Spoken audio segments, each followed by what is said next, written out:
Robinson. The Minister have been taken to delay the agreement on parcels, to delay the agreement on customs, to avoid taking the decision on UK-wide labelling, and of course there are a myriad of other decisions that were made and supported by this House and supported by the then Labour Party that are required to be implemented from the Safeguarding the Union document. She will know about the interface between trade and constitutional politics. And so can I urge her to engage with the Secretary of State, the Paymaster General and others within Cabinet to get on and deliver what business and the people of Northern Ireland need. Yeah. We are not alone as ministers to have faced all sorts of decisions that should have been taken by the previous government when we came into office 3 months ago. We have taken up those decisions on parcels, on every aspect that he mentions. He's right to raise them because we do need to work on these to ensure that we protect the UK internal market and ensure the best regime for business is possible. Jim Allister. Question 3. Secretary of State. The statutory instrument for the Northern Ireland Pet Travel Scheme has now been laid. The scheme significantly reduces the requirements associated with the original Northern Ireland Protocol and provides a stable and long-term arrangement for those travelling with their pets within the UK. Jim Allister. When the grip of EU law controls even the movement of our pets within the United Kingdom, isn't it clear we've gone far too far in regarding Northern Ireland as EU territory? For that is the reason for this absurd regulation, which at the behest of the EU imposes passport pets if you want to bring your pet from GB to Northern Ireland. There's no point in the Secretary of State saying it could have been worse. It shouldn't exist at all. When will this government get the EU off our backs and liberate the people of Northern Ireland and our pets from EU diktat? Well, as I hope the honourable gentleman is aware, Northern Ireland pet owners will not face any checks and will not be required to hold a pet travel document. So I think in discussing this, there is an obligation on him and all of us to make sure that we present the facts so that people are not unnecessarily troubled. Shadow Secretary of State Alex Burghardt. Thank you very much, Mr. Speaker. The Executive's draft programme for government acknowledges that policing numbers in Northern Ireland are an all-time low, situation that Chief Constable Boucher has described dangerous. The draft programme commits to increasing numbers in line with New Decade, New Approach.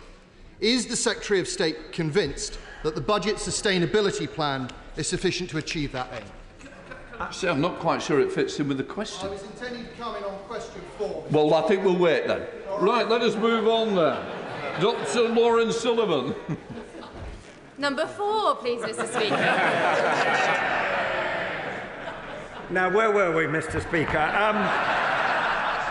With permission, I will answer questions 4, 7 and 10 together. I welcome the publication of the Northern Ireland Executive's Budget Sustainability Plan, a positive and necessary step towards sustainable public finances, and the Chief Secretary to the Treasury has agreed with the Northern Ireland Finance Minister that discussions over a long-term fiscal framework for Northern Ireland can now begin. Sullivan. Thank you, Mr. Speaker. Does the Secretary of State agree to ensure sustainable finances? The Northern Ireland Executive needs to take steps to reform the NHS and public services. I certainly do share my honourable friend's view, because as the House will be aware, people in Northern Ireland face the longest waiting lists in the whole of the United Kingdom, and all governments, including the Northern Ireland Executive, have to balance the money they've got coming in, the funds that they can raise, and to take decisions about public service reform. I'm very encouraged by the recent event organised by the Northern Ireland Health Minister, at which Dr Bengoa, who produced a report on reform in Northern Ireland, returned, because there is now a commitment to take forward that process. Deirdre Costigan. Thank you, Mr Speaker. What impact does the Secretary of State think the UK leaving the European Convention on Human Rights would have on the sustainability of Northern Ireland's finances and devolved government? Well, I say to my honourable friend that given that the European Convention of Human Rights is the foundation, one of the foundations of the Good Friday Agreement, I am frankly astonished that anyone who aspires to lead His Majesty's opposition should suggest that we should leave as a country the ECHR. It would be utterly irresponsible. David Smith. Thank you, Mr Speaker. I'd like to commend all those who worked to re-establish devolved government earlier this year at Stormont, but it's now vital that the Northern Ireland Executive ensures it has sustainable finances. So does the Secretary of State agree with me that revenue raising by the Northern Ireland Executive has an important part to play in delivering financial sustainability and stability to Northern Ireland? I do, Mr Speaker, and indeed raising £113 million was part of the deal that the last government put in place as part of the £3.3 billion package that led to the that followed on the restoration of the executive, and that includes delivering a balanced budget in the current year, and I'm very encouraged by the statements of the Northern Ireland Finance Minister in that regard. Mr Speaker, the Budget Sustainability Plan is commendable, but would the Secretary of State agree with me that our public services are in crisis? Our roads are crumbling, we have the longest health waiting lists in the whole of the UK, and our schools need investment. Therefore, Northern Ireland needs to be in receipt of a fair, long-term funding allocation based on Treasury needs. And will he confirm to this House that he is making the case for that in Treasury for the people of Northern Ireland?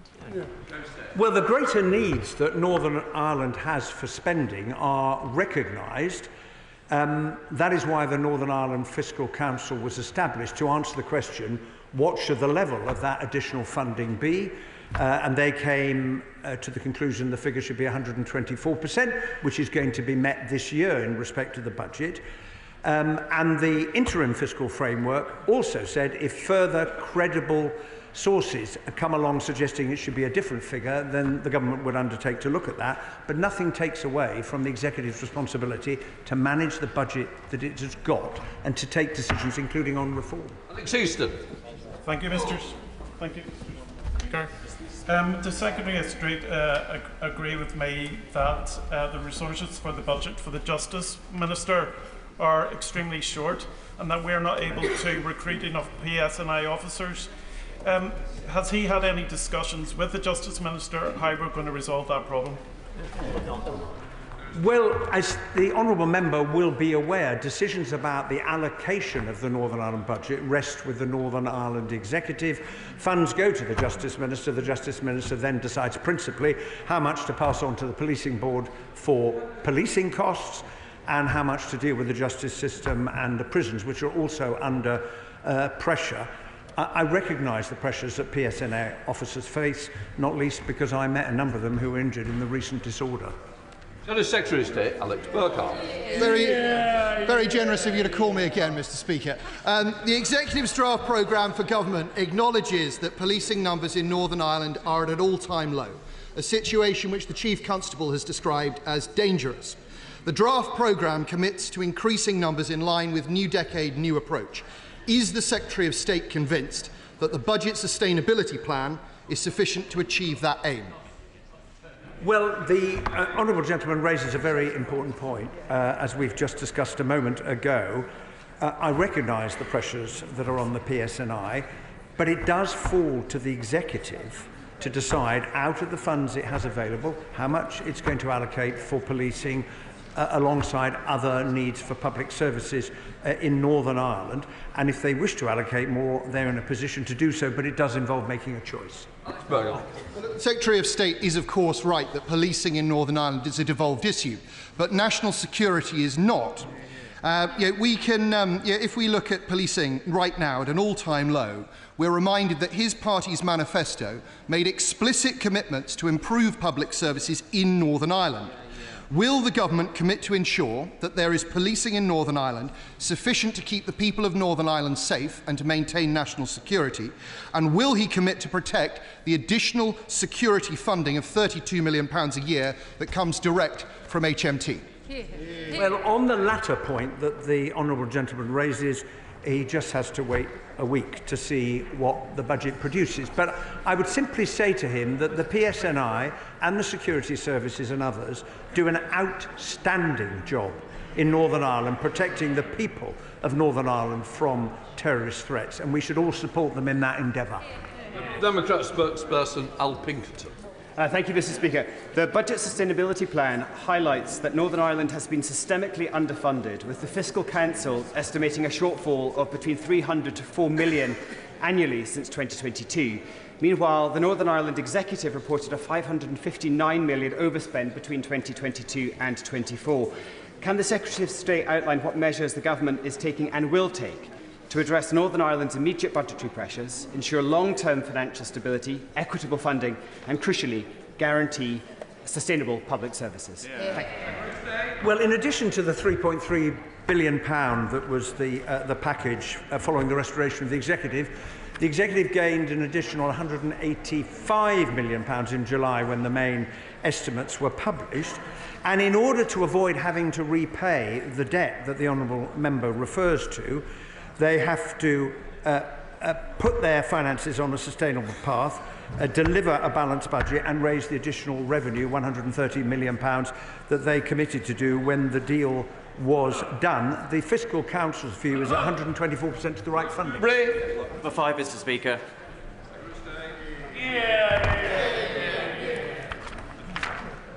The Government is committed to implementing the Windsor Framework in good faith and to protecting Northern Ireland's place in the UK internal market. We continue to take forward policies set out in safeguarding the Union, including most recently the establishment of the Independent Monitoring Panel and the publication of guidance under Section 46 of the UK Internal Market Act. Robin Swan.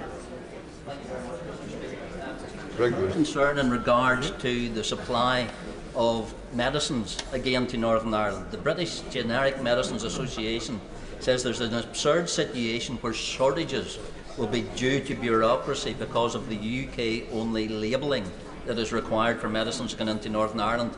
Mr. Speaker, the government say they're relaxed that that deadline will be made. Is the Secretary of State relaxed in regards to the continued supply of medicines coming into Northern Ireland?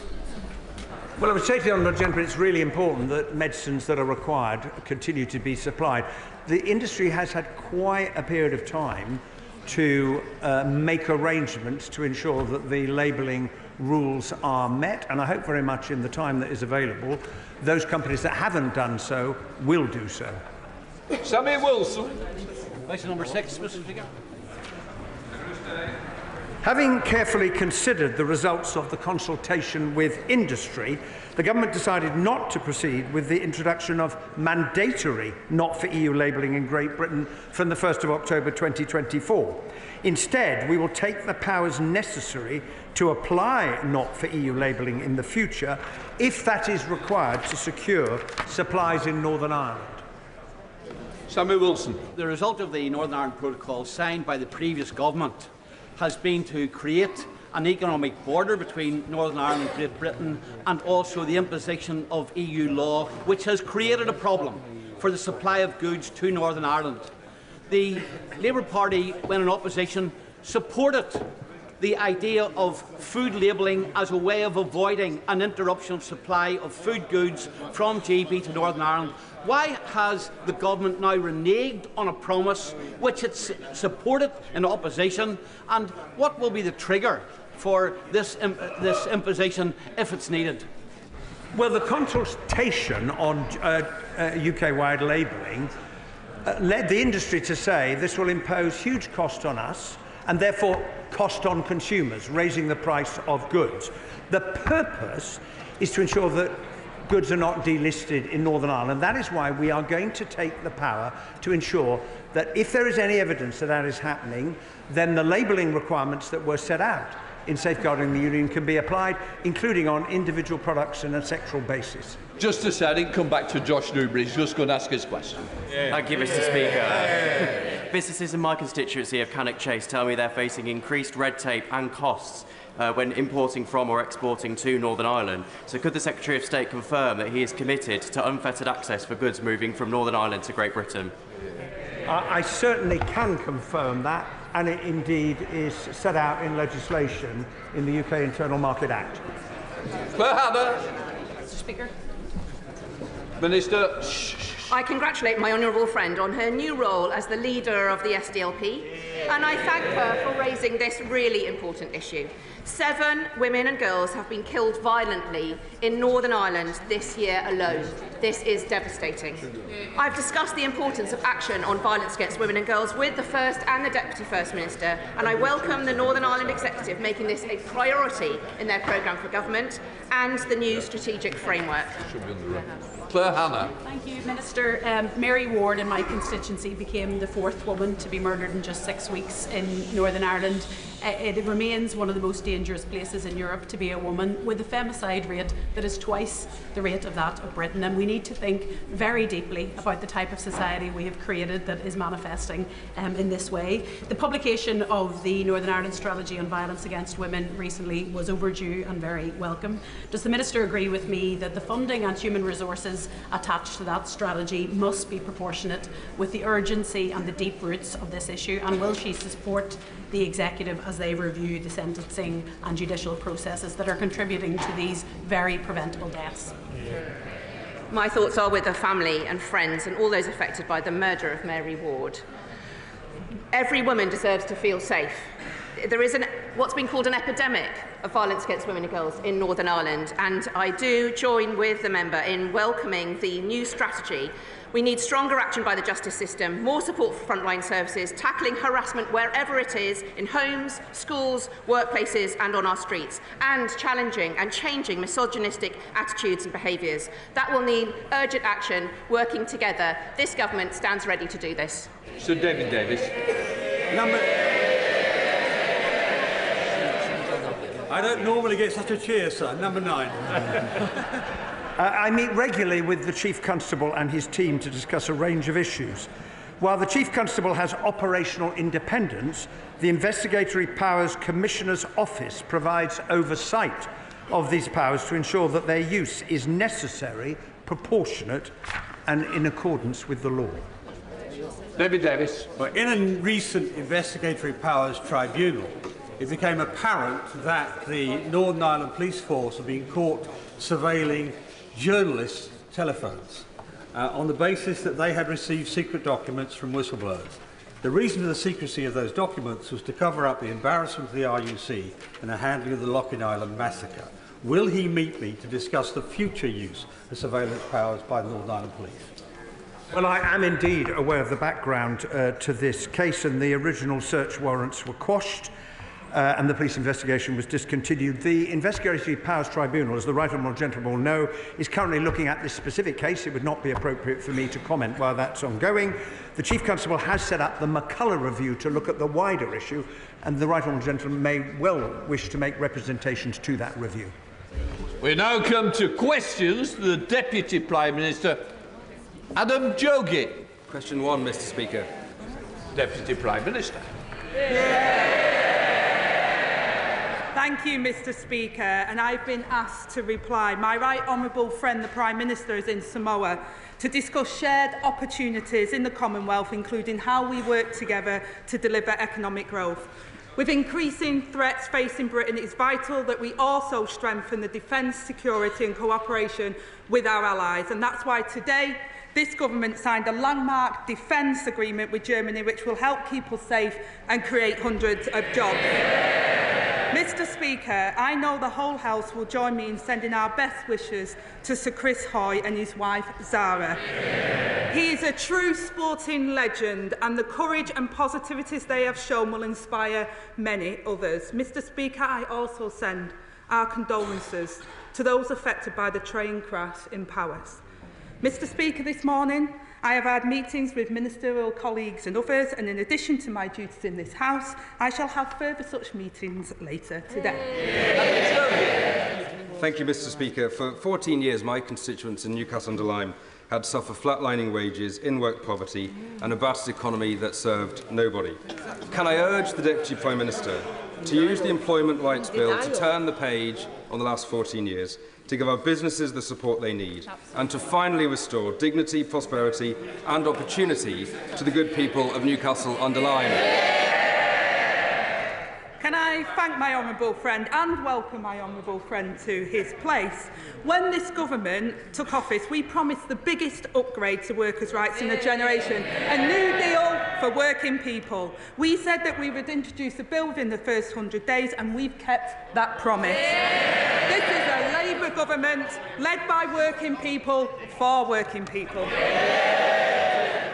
Deputy Leader of the Opposition, Oliver Dowden. Thank you, Mr. Speaker. Can I join the Deputy Prime Minister in paying tribute to the bravery of Sir Chris Hoy? He truly is an inspiration to us all. And I also echo her comments about the train crash in Powers. Mr. Speaker, what is the Deputy Prime Minister's definition of working people? Deputy Prime Minister. Well, first of all, let me start by welcoming the honourable gentleman to his new place. Today is our first exchange, Mr. Speaker, since he pushed for a July general election. And if his own side hasn't offered him a peerage, I certainly would have. And Mr. Speaker, the definition of working people are the people that the Tory party have failed for the last 14 years. Oliver Dowden. Well, the Deputy Prime Minister stood on a manifesto promising not to raise taxes on working people. It now appears she can't even define who working people are. So I'll give her another go. There are 5 million small business owners in this country. Are they working people? Deputy Prime Minister. Mr. Speaker, I don't know how the shadow Deputy Prime Minister can stand there with a straight face when it was the small businesses, the working people of this country that paid the price of them crashing the economy, sending interest rates scoring. I think he needs to learn his own lessons in opposition. Oliver Dowden. Well, I think the whole House will have heard the Deputy Prime Minister disregard 5 million hard-working small business owners.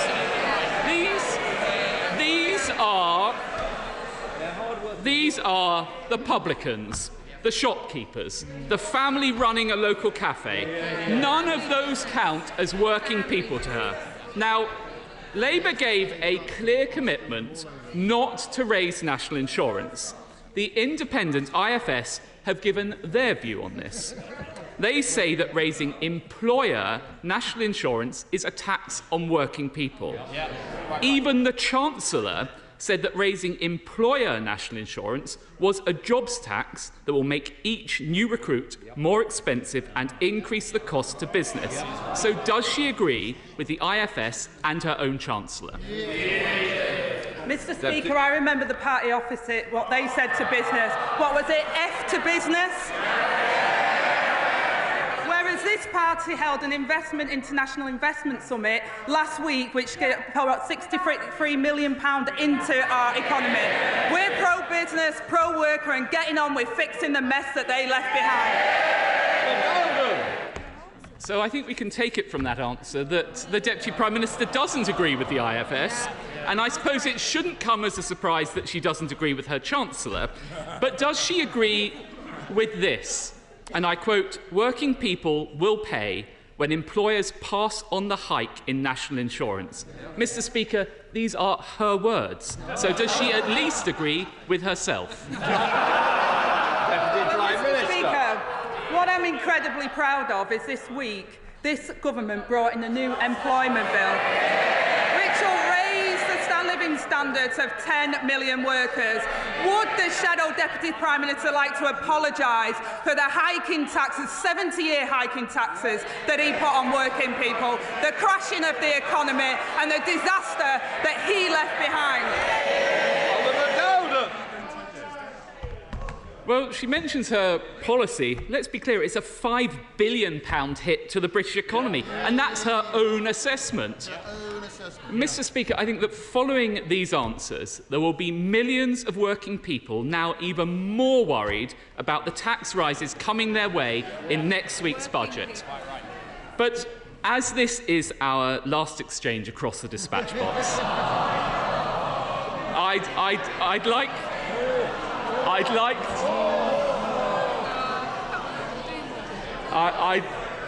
like to turn to somebody I hope we can all agree is a hard-working person, His Majesty the King. Yeah. Will she join me in sending him best wishes ahead of the Commonwealth Summit in Samoa? In particular, will she confirm that this government recognises the unique role played by the Commonwealth?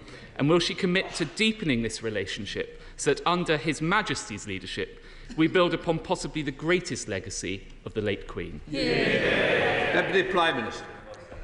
I will miss our exchanges. The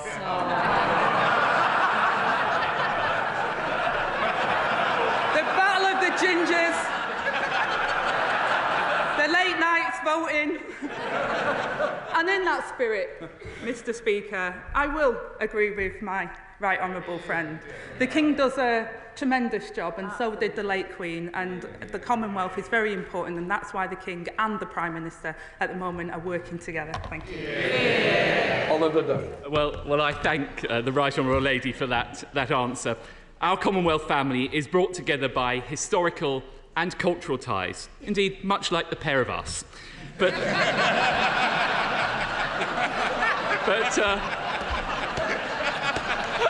I will resist, Mr. Speaker, the temptation to replicate that.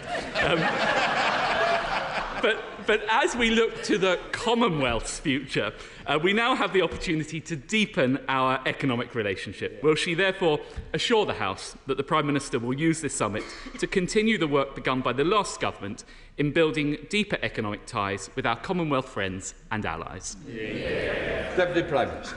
Well, Mr. Speaker, we talk about economics. The architect of the 2024 Tory general election campaign, doing his victory lap before retiring with the hereditary peers that he fought so hard to protect. He leaves behind a Tory party in utter denial, heads in the sand, refusing to accept the rejection by the British public. Their plan for Britain, Mr. Speaker, includes scrapping the minimum wage, cutting maternity pay and tax breaks for the big oil companies. Mr. Speaker, this Labour government is elected to end the Tory chaos. Dr Evans, you've got a sore neck. I wish it was your throat a little. Come on, Deputy Prime Minister. Mr. Speaker, they don't like to hear it, but this Labour government was elected to end the Tory chaos, and that's exactly what we're doing. £600 more in the pockets of insecure workers, 30,000 new dads given paternity leave, and 10 million working people better off. While their so-called leadership candidates argue about what went wrong, this Labour government is getting on with rebuilding Britain. Rachel Maskell. Thank you, Mr. Speaker. I, like many MPs, have heard many heartrending stories of constituents who have had poor end-of-life support. Yet, had palliative care been available alongside an end-of-life plan, their experiences could have been so different. Would the Deputy Prime Minister agree to set up a commission for palliative and end-of-life care so that everyone can access the very best support when terminally ill and have a peaceful and dignified death, and will she meet to discuss it? Yeah. I thank my right honourable friend for raising what is an emotive subject on both sides of this House. I know from my own work in this area, before I was in this place, what an incredible work this is, and the honour it is to be there for somebody at the end of their life. Discussions have begun now on how to improve access to palliative and end-of-life care, and I'll ensure that she gets a meeting with the relevant minister to discuss this issue. Yeah. Deputy Leader of the Liberal Democrats, Daisy Cooper. Yeah. Thank you, Mr. Speaker. May I associate myself and the Liberal Democrats with the Deputy Prime Minister's remarks about Chris Hoy and all those involved in the train crash. Our NHS is bracing itself for a winter crisis. And one of the causes of the winter crisis every year is that there are thousands of people in hospitals who are fit to go home, but they can't be discharged because there are not the care workers in place to enable people to recover at home or in a care home. Will the Deputy Prime Minister consider the Liberal Democrats' idea of an NHS winter task force to winter-proof our NHS, end this cycle of the winter crisis and put to an end the scandal of hospital patients paying the price of the social care crisis left by the Conservatives? I thank the Honourable Lady for her comments, and I share with her desire to ensure that care workers are given the respect and the importance that they deserve. They are critical, in my opinion, to solving the problems within our National Health Service, and it's the Labour Party that will create a national care service, and we're launching our first ever fair pay agreement for care professionals to boost recruitment and retention. We must get the NHS back on its feet after the disaster of the Conservatives, and my right honourable friend the Chancellor will have more to say in the budget. Daisy Cooper. Thank you, Mr Speaker, and I thank the Deputy Prime Minister for her answer. We stand ready as a party of constructive opposition to work with the government to fix our social care system. However, one of the measures that could make it harder for us to keep the carers that we so desperately need would be an increase in employers' national insurance contributions. Were that measure to go ahead, it would affect millions of small businesses, including 18,000 small care providers. Can I ask the Deputy Prime Minister to assure this House that there will be nothing in the budget that makes it harder for vulnerable people to access the care workers and the care that they desperately need? Well, again, I won't speculate on the budget, not least with the Chancellor sat at the side of me. But what I will say, and I'll reiterate what the Chancellor has said and what the Prime Minister has said, this will be a budget that recognises that working people of this country and the enterprise in this country has been hard hit by the 14 years of Conservatives. We will rebuild Britain and we will grow our economy to pay for our public services. Chris MacDonald. Thank you, Mr Speaker. This next year marks the 200th anniversary of the Stockton to Darlington Railway, but the rail industry in my area is currently in peril, with hundreds of jobs at risk at Hitachi Rail as a consequence of a lack of action from the previous government. Will my right honourable friend, the Deputy Prime Minister, join me and our honourable friend, the member for Newton Aycliffe and Spennymoor, with workers, management and trade unions to ensure that no stone is left unturned as we fight for the future of this Hitachi Rail factory? I thank my right honourable friend for that question and welcome him to his place. He's been a champion for workers at Newton Aycliffe from day one, and I know he's met with the Transport Secretary, and I can assure him that we're in close contact with Hitachi on operations to secure a sustainable future for Newton Aycliffe, and we're committed to a long-term industrial strategy for rolling stock, seeking to support British manufacturing and end the volatility of recent years. Stephen Flynn. Thank you, Mr Speaker. In today's spirit of cross-party working, will the Deputy Prime Minister join me in applauding the brave Labour staff members who've travelled across the Atlantic to campaign against Donald Trump?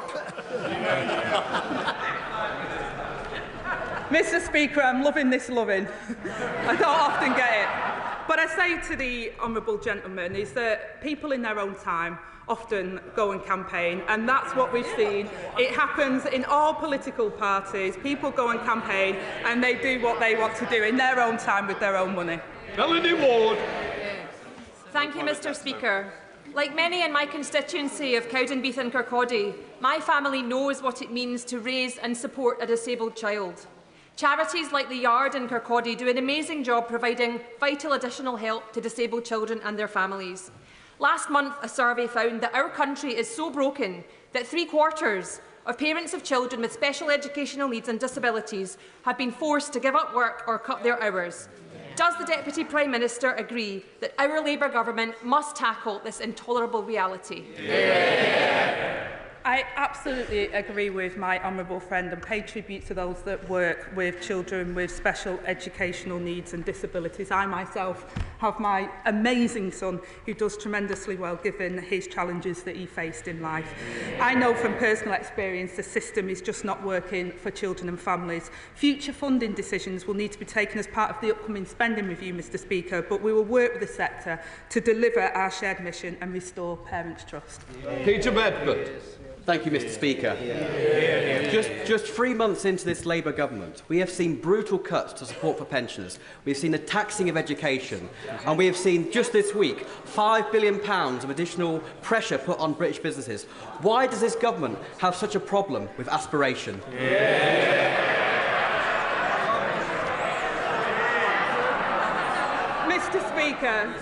Mr. Speaker, the honourable member might not have been in this place, and I welcome him to his place now during the last Parliament, but it was his government that left a £22 billion backlog. It was his government that left us with the biggest housing crisis. It was his government that crashed the economy, and it was his government that saw interest rates, inflation go to 11%, where pensioners were worse off than they are now. Thank you, Mr. Speaker. Deputy Prime Minister, I watched in horror and condemned the act of October the 7th by the terrorist group Hamas. A year later, I watched in horror as 42,000 people are killed in Gaza, 11,000 of them children, people burned alive, attached to drips, aid workers killed, and now families are starving. Our right honourable friend, the Prime Minister, has said that the world will not stand by and see this the lack of humanitarian assistance. If the Israeli government will not listen to our Prime Minister's words, what tangible, measurable actions will we take as the UK-British government? I thank my honourable friend for raising this really serious and important issue. The humanitarian situation in northern Gaza, Mr. Speaker, is dire, and we need an immediate ceasefire and much more aid allowed to flow in and an immediate release of all the hostages. We have suspended UK export licences to Israel for items which might be used in the current conflict, and this government has concluded that there is a clear risk that items exported to Israel might be used in serious violations of international humanitarian law in Gaza. This does not change our position, Mr. Speaker, instead support for Israel's security, but we will always do so in a manner consistent with our obligations to domestic and international law. David Simmons. Well, thank you, Mr. Speaker. Mr. Speaker, our child protection services have had to deal with a number of cases where parents and carers have argued that their fatal actions were lawful punishment. So I'd like to ask the Deputy Prime Minister, will she bring forward legislation bringing the rest of our country into line with Scotland and Wales so that all children enjoy unambiguous protection in law against violence? I think it's a very important point that the right honourable gentleman raises, and I'll make sure that the Minister has a meeting with him. But the first job of any government is to protect the citizens, and that includes our children, and we'll make sure we work across the House to deliver that. Caroline Harris. Thank you, Mr. Speaker. Last Friday was International Menopause Day, and the government announced Mariella Frostrop as the new Menopause Employment Ambassador. Mariella will be working across Whitehall to ensure every department recognises the need to support women through their menopausal years. Hopefully, Mr. Speaker, the Deputy Prime Minister will join me in celebrating this appointment and confirm that this government will do all they can to keep menopausal women happy, healthy and wonderful. Absolutely, Mr. Speaker, and I thank my honourable friend for all of her work in this area. This government will boost protections for women experiencing menopause symptoms at work, and I'm proud that we've appointed Mariella Frostrop as the new Menopause Employment Ambassador. She is a powerful champion who will work with employers across the country to raise awareness, improve workplace support for women and help them stay in work and progress in their careers. Monica Harding. Thank you, Mr. Speaker. Charlie from my constituency of Esher and Walton is an 8-year-old boy with an autism diagnosis who has been out of school for almost a year. He is one of 1,800 children in Surrey missing school because of a lack of appropriate special educational needs provision. Will the government commit to ending this scandal by properly funding special educational needs provision in next week's budget, so that children like Charlie in my constituency of Esher and Walton and beyond are no longer let down? I I thank the honourable member for her very important question, and I'm sorry to hear about what Charlie and many other children with special educational needs have gone through. We know we've inherited a really dire situation. Many members across this House have raised this issue, and that I'm sure the Chancellor have heard what she said and that she will be upcoming in the budget. Mike Sharp. Thank you, Mr. Speaker. This morning we woke to more tragic news of deaths in the Channel, something that we're hearing far too often. Just last month we saw the death of a pregnant woman and children. Children, Mr. Speaker. I'd like to ask the Deputy Prime Minister what this government is doing to take on the evil smuggling gangs who are trading in human misery.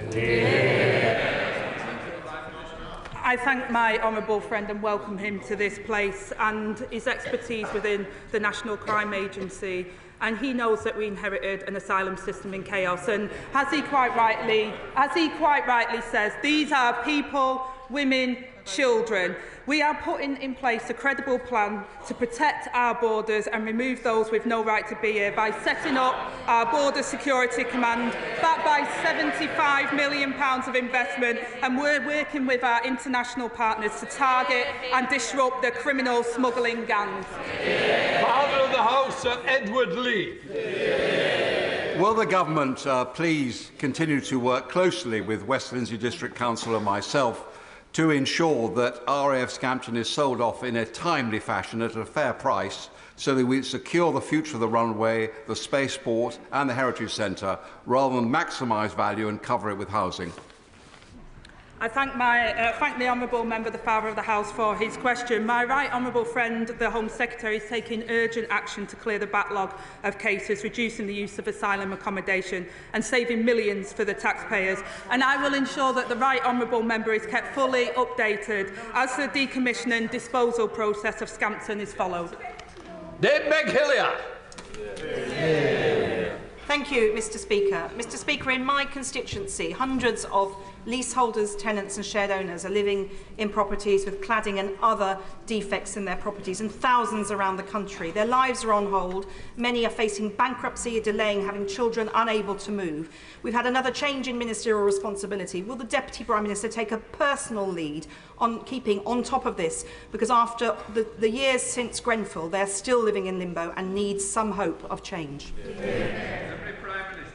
I thank my honourable friend for this really important question. And I say from the outset, the pace of remediation has been too slow. And I do take a personal lead in this. 7 years on from the Grenfell Tower tragedy, it is unacceptable that so many buildings still have unsafe cladding. I'm meeting with developers, mayors, regulators and national building safety bodies to press the urgency of this work. And I will make sure action is being taken to make sure that homes are safe. Helen Morgan. Thank you very much, Mr. Speaker. Shropshire's farmers have been suffering from flooding following 18 months of incredibly wet weather, topped off last Wednesday by in 24 hours by the month's worth of rain. They weren't eligible for the Farming Recovery Fund, and a Freedom of Information request by Farmers Weekly found that only £1.2 million of that £50 million has been handed out to farmers. Will the government consider extending the eligibility of that scheme so that we can keep farmers going when they're deluged by floodwater? Well, I'm really sorry to hear the plight of the Shropshire farmers, and we inherited a flood defence programme in disrepair. Thanks to 14 years of mismanagement and failure, communities are unprotected and families and businesses are forced to pay the price. We launched a flood defence task force to turbocharge the delivery and coordination of flood defences, and we're investing in £1.5 billion this year to scale up flooding national resilience. And I'll make sure she gets a meeting with the Minister. Anna Dixon. Thank you, Mr. Speaker. The government has delivered on its manifesto commitment to introduce the Employment Rights Bill in its first... This includes a historic fair pay agreement for care workers and will benefit all those who care for older and disabled adults like those in my constituency of Shipley. Will the Deputy Prime Minister agree with me that care workers deserve pay and conditions that match the amazing work they do to support our loved ones to have a fulfilling life? I thank my honourable friend and welcome her to her place. As a biased former care worker, I'll always champion carers and the complex quality and professional work that they do. I absolutely agree that care workers deserve the pay and conditions to match their enormous contribution to our community, and I'm proud to say that we're delivering that fair pay agreement that will give the carers the recognition that they deserve and will make sure that those carers are able to deliver the best possible care to our loved ones. James McCleary. Thank you, Mr. Speaker. Last month, a widely reported study from Aston University Business School showed that UK goods exports to the EU are 27% down and imports 32% lower than they would otherwise have been, thanks to the Conservatives' failed Brexit deal. Will the Deputy Prime Minister tell me what steps this government is taking as part of their reset with the EU to cut Brexit red tape for small businesses to help our economy get growing again? Well, I welcome the right honourable member to his place and his right to advocate for small businesses. They are the backbone of our economy. This government is turning the page on the relationship with Europe, reinvigorating alliances and forging new partnerships rather than reopening the divisions of the past. We will improve the UK's trade and investment relationship with the EU, tearing down unnecessary barriers to trade.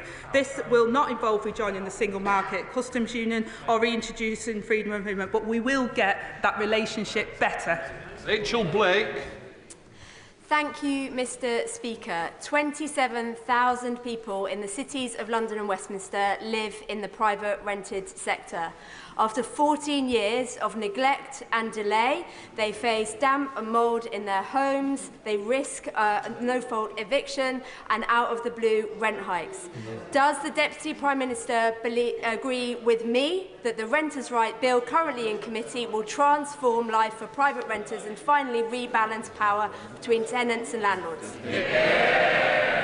I thank my honourable friend and I welcome her to this place. And I'm incredibly proud of the Renters' Rights Bill that we're pushing through Parliament, because too many renters are being exploited by a minority of unscrupulous landlords unable to challenge bad practices because they could be evicted at any moment. The party opposite chunters, they promised the electorate this, they failed to deliver. We will deliver. Blake Stevenson. Thank you, Mr. Speaker. Communities across the country, including in Bedfordshire, recently experienced widespread flooding. The village of Malden in my constituency has experienced an increase in flooding following cumulative housing development. As the Deputy Prime Minister requires communities across the country to build more homes, will she also ensure that those new developments do not increase flooding risk? Again, I thank the honourable member for raising and also welcome him to his place. We recognise the devastating impact flooding can have. I know the flooding minister visited Bedfordshire in September to meet with volunteers and residents. We inherited flood defences that are in disrepair and behind schedule. We've launched a flood resilience task force, and when it comes to the planning reforms, Mr. Speaker, needed to deliver the 1.5 million homes this country needs, we will ensure that the right infrastructure is in place and communities are resilient. Kim Johnson.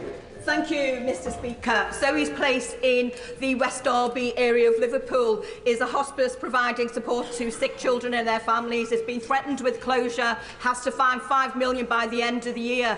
Does the Deputy Prime Minister agree with me that hospices like these need to be on a statutory footing and not reliant on charitable funding? I thank my honourable friend for that question, and the hospice situation in this country has faced significant challenges because of the 14 years of devastation under the Conservatives. The Health Secretary has already raised these issues and knows that this is of importance, and I'll make sure she gets a meeting. Final question, Sir John Hayes. Thank you, Mr. Speaker. The Deputy Prime Minister will know that my constituency in Lincolnshire as a whole is the breadbasket of Britain, producing 12% of the food that's consumed across the entire nation, 30% of the vegetables, 20% of the sugar beet and so on. She will know that's because of the Grade 1 and 2 land in Lincolnshire. And yet Lincolnshire faces an invasion of giant pylons down the east coast and huge solar developments. So will she meet a delegation of colleagues from Lincolnshire and nearby, including my referendum from Louth and Sleaford and the Father of the Hills, so that we can establish that energy security must never be the competitor with food security? Well, I thank the honourable member for his question, and he will know that we launched a consultation on the National Planning Policy Framework. We will protect agricultural land. We will ensure that we have renewable energy, so we have energy security in this country, and we will get Britain building again. That completes Prime Minister's questions. I'll let the front benches change over.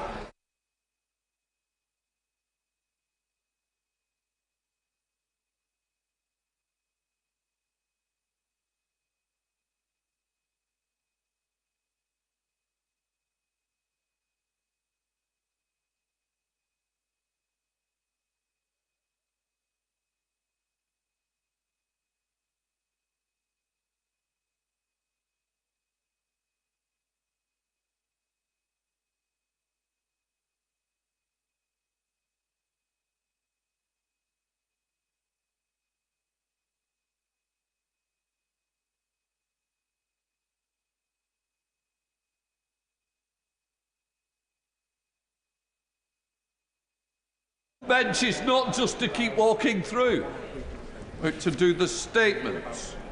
Right. Secretary of State for the Environment and Rural Affairs, Steve Reid. Thank you, Mr. Speaker. And with permission, I would like to update the House on action this government is taking to fundamentally transform our water industry and clean up our waterways for good. 14 years of Conservative failure has left our water sector in disrepair. The rivers, lakes and seas we all love have record levels of pollution. Severe droughts are set to leave parts of the country facing significant water shortages by 2050, particularly in the southeast. And water companies forecast England will need to find an extra 5 billion litres of water a day to fill the gap between supply and demand by that same year. A rising population and the increasing impacts of climate change are putting strain on the water system. Firmer action should have been taken by the previous government to ensure money was invested to fix the water and sewage system. Instead, they allowed that money to be siphoned off for bonuses while our water infrastructure crumbled. A secure water supply is essential for every home and business up and down this country. It is the foundation of our economy, our communities, and our global security. It is essential to life itself. We use water to cool power stations, and it is vital to our electricity supply. We use water to grow the crops that provide the food we put on our plates, and we use it to supply our leisure industries. Without a resilient water supply, we cannot build the new homes and critical infrastructure we need to grow the economy. Concerns about pollution, water shortages, bill increases, and the sector's financial resilience all point to the need for profound change. The water sector needs a complete reset, with a reformed water sector working in partnership with government to bring in the investment we need. We need a clear long-term plan to ensure the sector puts customers and the environment first and can attract the investment to upgrade our infrastructure. We need a water system fit for the future. We cannot clean up our rivers, lakes and seas overnight, but we have a plan and the work of change has started. On the 11th of July, I made a statement to the House on the agreement I reached with water companies and Ofwat to ring-fence money earmarked for investment in water infrastructure so it can no longer be diverted for shareholder payouts and undeserved bonus payments.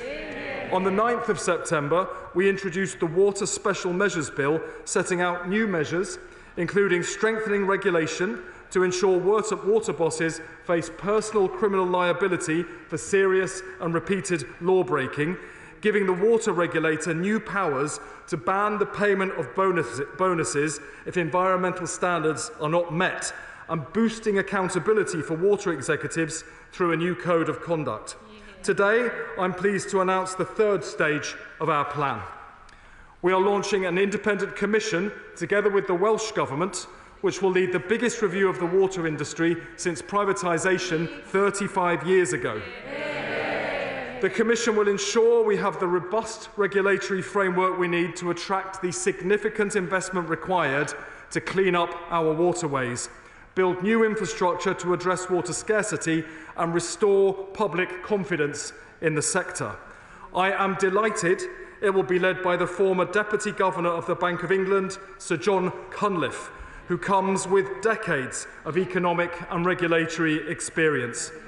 Sir John will be supported by an advisory group of experts covering areas including the environment, public health, engineering, customers, investors and economics.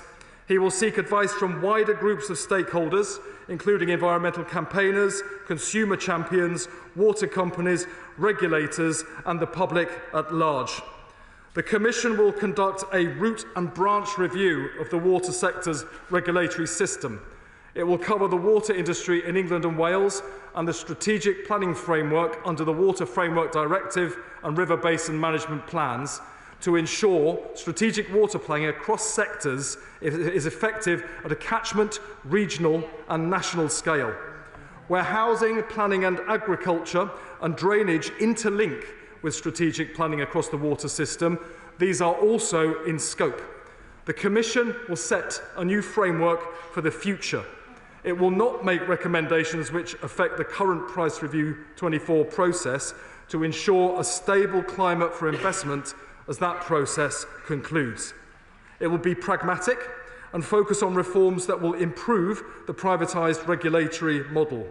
Nationalisation of the water sector will not be in scope because of the high costs of buying out the current owners, lack of evidence that it would lead to improvements, and the long delays it would cause in cleaning up polluted water and serving customers better. The Commission will make recommendations in the first half of 2025, reporting to me as the Secretary of State for the Environment and to the Deputy First Minister and Cabinet Secretary for Climate Change and Rural Affairs in Wales. Once the Commission has made its recommendations, the UK Government and Welsh Government will respond and consult on proposals, including subsequent legislation. Further details on the Commission's scope, delivery approach and timelines are set out in its terms of reference, which will be available on gov.uk today. This Government will deliver an ambitious, long-term and collaborative approach to reforming the water sector, creating a strong new partnership between government, water companies, customers, investors and all those who work to protect our precious environment. The Commission will set the groundwork for the reformed water sector we want to see, and I would like to thank Sir John for leading this important work. This is our opportunity to make sure our children and their children have the chance to create memories that will last a lifetime, to splash about at the seaside, to row on our rivers, or enjoy a picnic by the lakeshore. This is our opportunity to inject billions of pounds into the economy and power UK growth by attracting global investment into a transformed water sector. This is our opportunity to clean up our water once and for all. Shadow Minister Robbie Moore. Thank you, Mr. Speaker. And can I thank the Secretary of State for prior sight of his statement. 14 years in opposition, and this is what the Labour Party has to offer. When they've had more than a decade to craft a clear package of policies, listen to campaigners and prepare to govern, and yet this is what they've brought to the House today, which illustrates, Mr. Speaker, not a sign of any ambition. Mr. Speaker, this is a sign of hesitation. It's a way to delay the difficult decisions and buy themselves more time. It's part of a growing trend that, unfortunately, we're seeing consistently from this new Labour government. Across all government departments, announce a review, a task force, and yet another commission, and the hope that the public doesn't notice that really they never had much of a plan at all. Mr. Speaker, this approach is simply not going to wash with the bill payers. During the election, the Secretary of State was touring around the country with campaigners like Fergal Sharkey, promising radical change to the sector. But here, he's now in power, and if you look at it, what has he actually achieved so far? The Secretary of State spent the entire election campaign, for example, telling voters that he wanted to put water company bosses, quote, in the dock, unquote. But if you look at what they've actually achieved through the announcements of their water special measures bill, it will not do such a thing, as campaigners and industry experts have already pointed out. And what this water special measures bill will also do is provide no reassurance whatsoever to investors. In fact, the Secretary of State has rather marvellously managed to frustrate not only campaigners, but also disenfranchise investors from any long-term aspirations for their investment within the sector. Next, the Secretary of State says that he announced a ban on water company bonuses. But hang on, that was actually a policy that we brought forward in our time in government, which the Secretary of State is now attempting to re-announce and pass off as his own. It was the Conservatives that announced a ban on water company bosses, linked shareholder dividends to environmental performance, quadrupled water company inspections, fast-tracked investment to cut spills, and launched a whistleblowing portal for water company workers to report breaches. It's frankly surprising then to hear the Secretary of State claim that his government is truly serious about this issue, when their proposals are less firm than the measures that were delivered by the previous Conservative government. He could take real action right now by progressing plans for an automatic ban on water company bosses' bonuses when offences take place, as put forward by the last Conservative administration. And, Mr Speaker, rehashing announcements the previous Conservative government already set in motion, putting forward policies that won't actually put more pressure on water company bosses, and then simply pressing pause with a year-long review is not going to result in the widespread change that Labour promised their voters. Mr Speaker, the Secretary of State acknowledges as well that the announced review will make no recommendations which will affect the current Price Review 24 process, meaning that there will be no chance of any significant change that this government is considering making until 2029 at the earliest. So, could I ask the Secretary of State to provide an outline of the timeframe associated with actual recommendations which will come from the review being implemented and put in place? When is any real benefit from this further review task force commission likely to be experienced, not only from the water industry in terms of infrastructure improvements, but also by the bill player and improvements on the environment? Because it seems to me that this is just a Secretary of State kicking the can down the road through another review, another task force and another commission, and removing himself from having to do any of or make any of the tough decisions. The Secretary of State also makes reference within his statement that the review will not impact the Price Review 24 process. So could the Secretary of State outline exactly when these positive impacts will take place? Because from my calculations, it's not going to be until 2029 at the earliest. Could the Secretary of State also outline how the review will impact measures which are proposed by the government on the Water Special Measures Bill, and what will be done if the recommendations do not sync comfortably with the current proposals in the bill? Mr Speaker, one can't help but conclude that the Secretary of State is out of depth on this issue, can't deliver on the tough language that he promised in the run-up to the general election, and is now doing nothing more than attempting to kick the tough decisions down the road into the long grass. Mr Speaker, this seems to be a Secretary of State which is all bark and no bite. Well, that was all a little bit embarrassing, wasn't it? Right? 14 years in power, our rivers, lakes and seas are washed with record levels of pollution, and this is all the Conservatives have to say. I took action 7 days after the general election. I brought the water chief execs into my office, and we agreed that money earmarked for investment will be ring-fenced, so it can't be diverted to pay multi-million-pound bonuses to water chief execs who are overseeing failure in the water sector, as they were able to on his watch. This commission will reset the sector they broke and clean up the water they polluted, and it will report to this government in June and inform subsequent legislation. Giamora.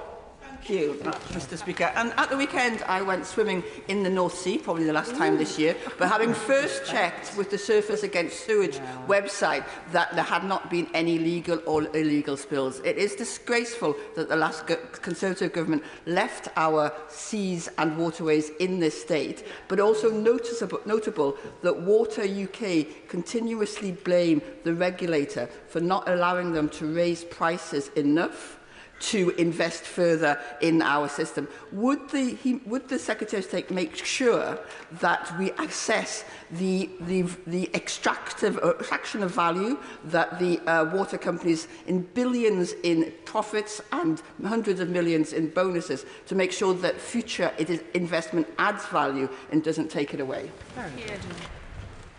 Yeah. I thank my honourable friend for her comments.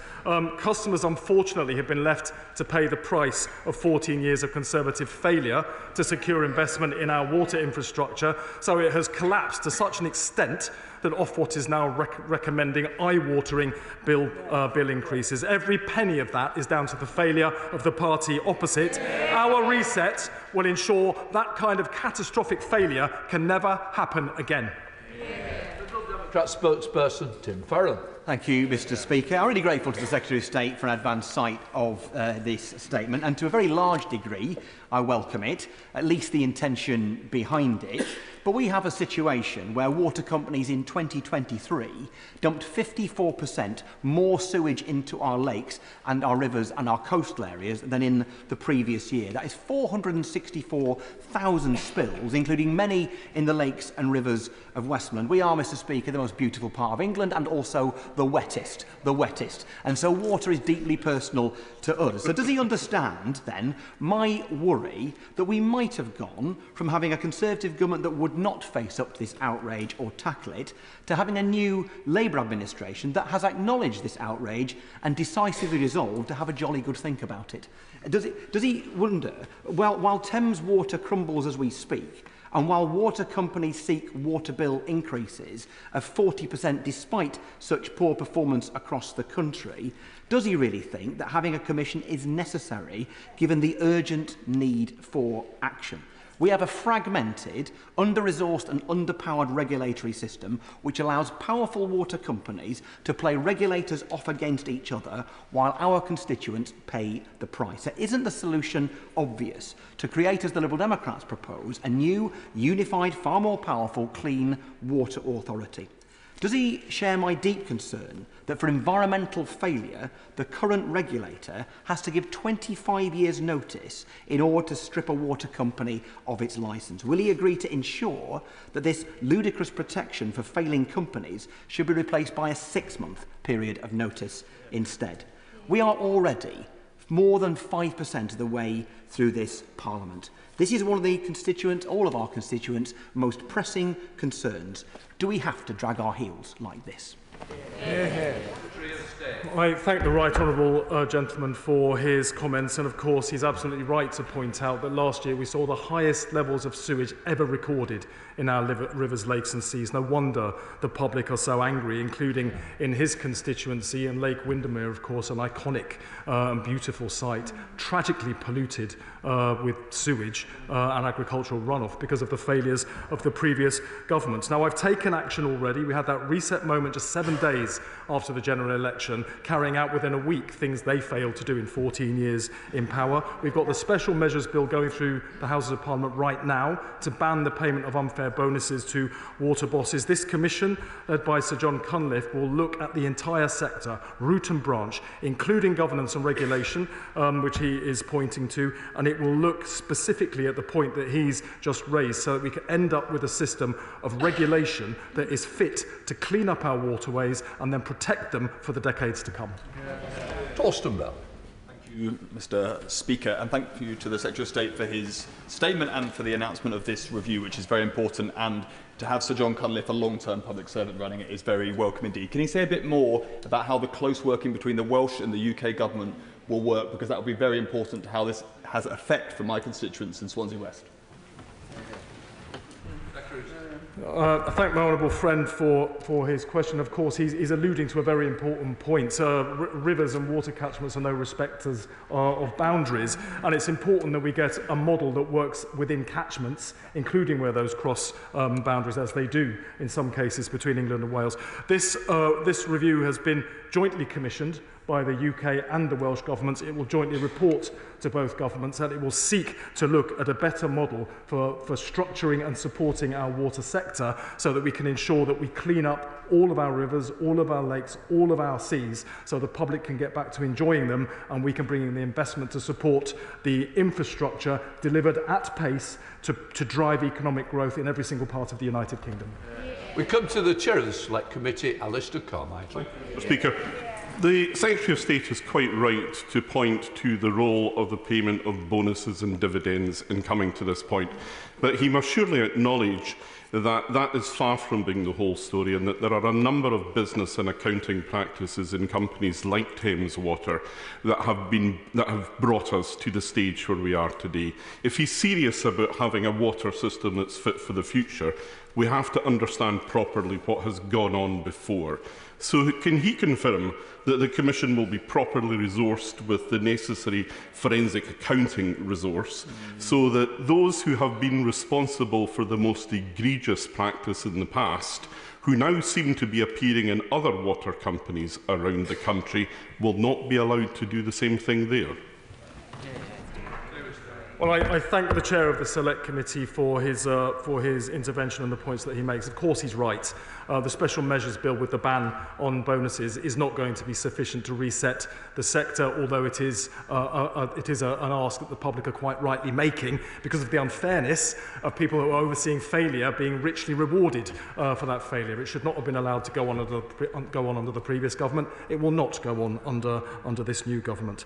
Now, the reason we've set up this commission is to address the very points he makes about financial and indeed environmental sustainability and viability moving into the future. I look forward to working with him and his committee as the Commission carries out its work, as we review its findings in the summer of next year, and as we then shape what will be very, very significant new legislation to reset the sector, a reformed sector in a new partnership with government to bring in the investment that will finally clean up our waterways. Helena Dollimore. Thank you, Mr. Speaker, and can I declare an interest as a customer of Southern Water who lost my water supply for 5 days earlier this year, along with 30,000 of my constituents in Hastings and Rye. As the Secretary of State knows well from his visits to Hastings and to Rye, we have major issues from flooding to sewage to water outages. I welcome this Water Commission, and can I ask the Secretary of State how my constituents in Hastings and Rye, and particularly volunteer groups like the Clean Water Action Group, can have their voices heard, and particularly their concerns about ensuring regulators have the power and resources to clean up our sea. I thank my honourable friend. She is indeed a powerful campaigner for cleaner water. It's hard to think of anybody who has campaigned harder on the issue in fact.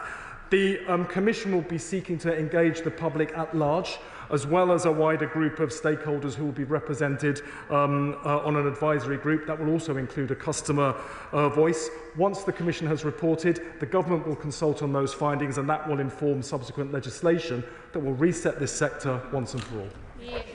Can I just gently say to the Secretary of State, I'm here and we're going through the chair, not to the member. Not once for the last two questions. So if we can work together to get everybody to work in the right way. We'll have a good example now, Mr Gavin Williams.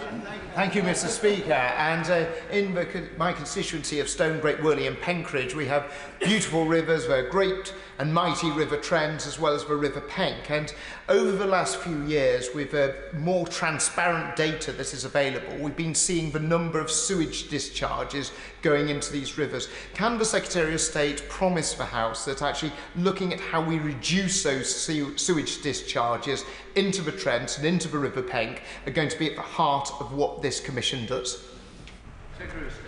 Yes, it's always a pleasure, of course, to gaze at you, Mr Speaker, rather than elsewhere in the chamber.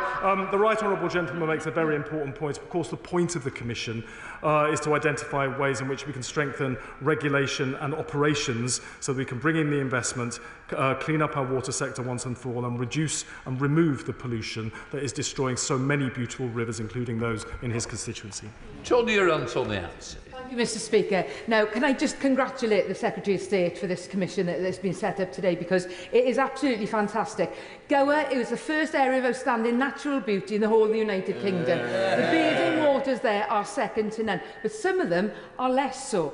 And I'd like to highlight to him how I have set up a campaign to test the bathing water in the winter season with my constituents and with local business and the Gower Society, because data, as has been said, is really, really key, and it's what will drive the improvement of our bathing water forward. So would he congratulate Surfers Against Sewage, who have been really supportive, and everybody in my constituency that's taken part and taken control. Thank you, Mr. Speaker. I thank my honourable friend. She does indeed represent an incredibly beautiful part of the country in the Gower, and her constituents, and indeed many of those who visit those beauty spots, will want to know that their children can go and enjoy the water without risk of contamination from polluted water. Of course, I congratulate Surfers Against Sewage, the many campaigners who have pushed for reform. They will be invited to participate in the work of the Commission as well. They have huge expertise, and I hope that before long, her constituents who are testing the quality of the water will start to see improvements until it is pure and crystal clear, as it should always have been. Adrian Ramsey. Thank you, Mr. Speaker. And the Secretary of State highlights the scandal of sewage in our seas and rivers. Indeed, last year, raw sewage was dumped into rivers and seas for 3.6 million hours. But since privatisation, 72 billion has been paid to shareholders in dividends, while his own department highlights that it would cost 56 billion to carry out the necessary investment. So privatisation has failed as a model for getting the investment in place. And will the Secretary of State therefore confirm that the Commission will look at the ownership model for water that's going to be effective in addressing this scandal, including considering the option of bringing water back into public hands? Thank him for his comments and his question. The reason I've ruled out nationalisation is because that would not resolve the problems that we face. We saw in the Olympics in France the River Seine unable to be used for swimming because of pollution. That is a state-owned water system. We see the problems in Scotland. That is a state-owned water system as well. The problems are those of governance and regulation. If we were to look at nationalisation, that would cost up towards £100 billion of public money that doesn't exist, and the time it would take to unpick current models of ownership, during which time investment will be choked off, would see our rivers, lakes and seas filled with even more sewage and pollution rather than less.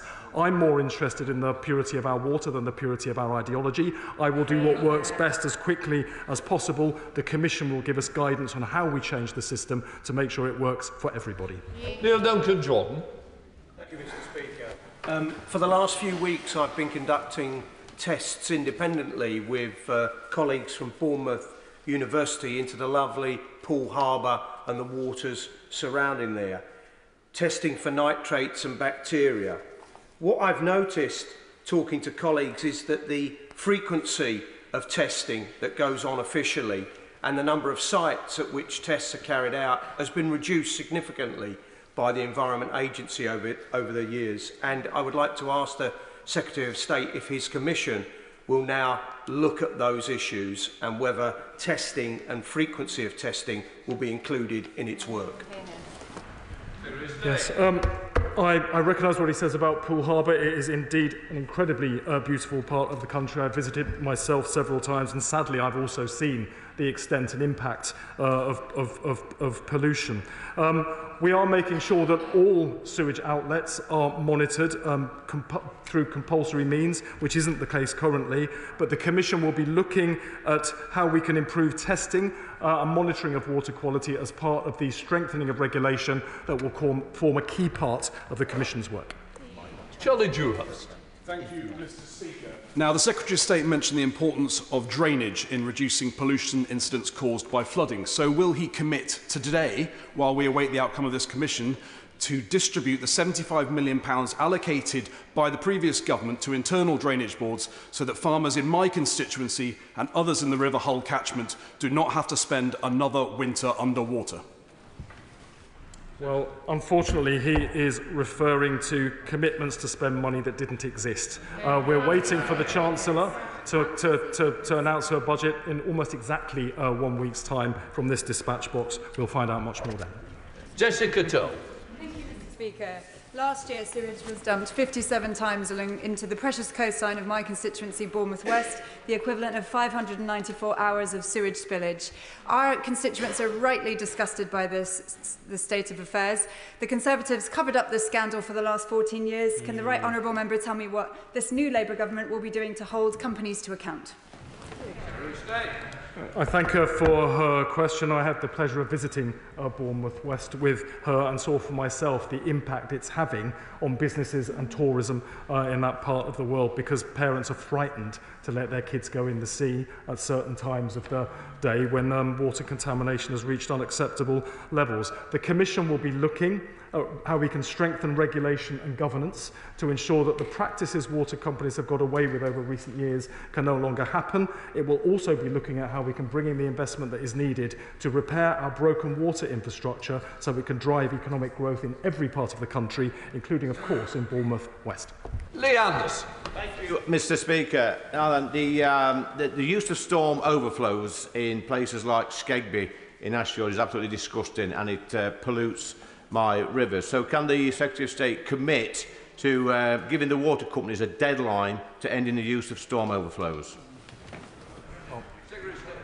It will be for the Commission to look at what we need to do to improve infrastructure, to fix the broken system that we have at the moment. We are making sure that every overflow has monitoring on it so we know exactly what is coming out of it, and we can therefore take action against the water companies that may be responsible for that. Jane Kirk. Thank you, Mr. Speaker. In Truro and Falmouth, my constituency, as well as sewage in our bathing waters this week, we've had sewage on the streets in Penryn.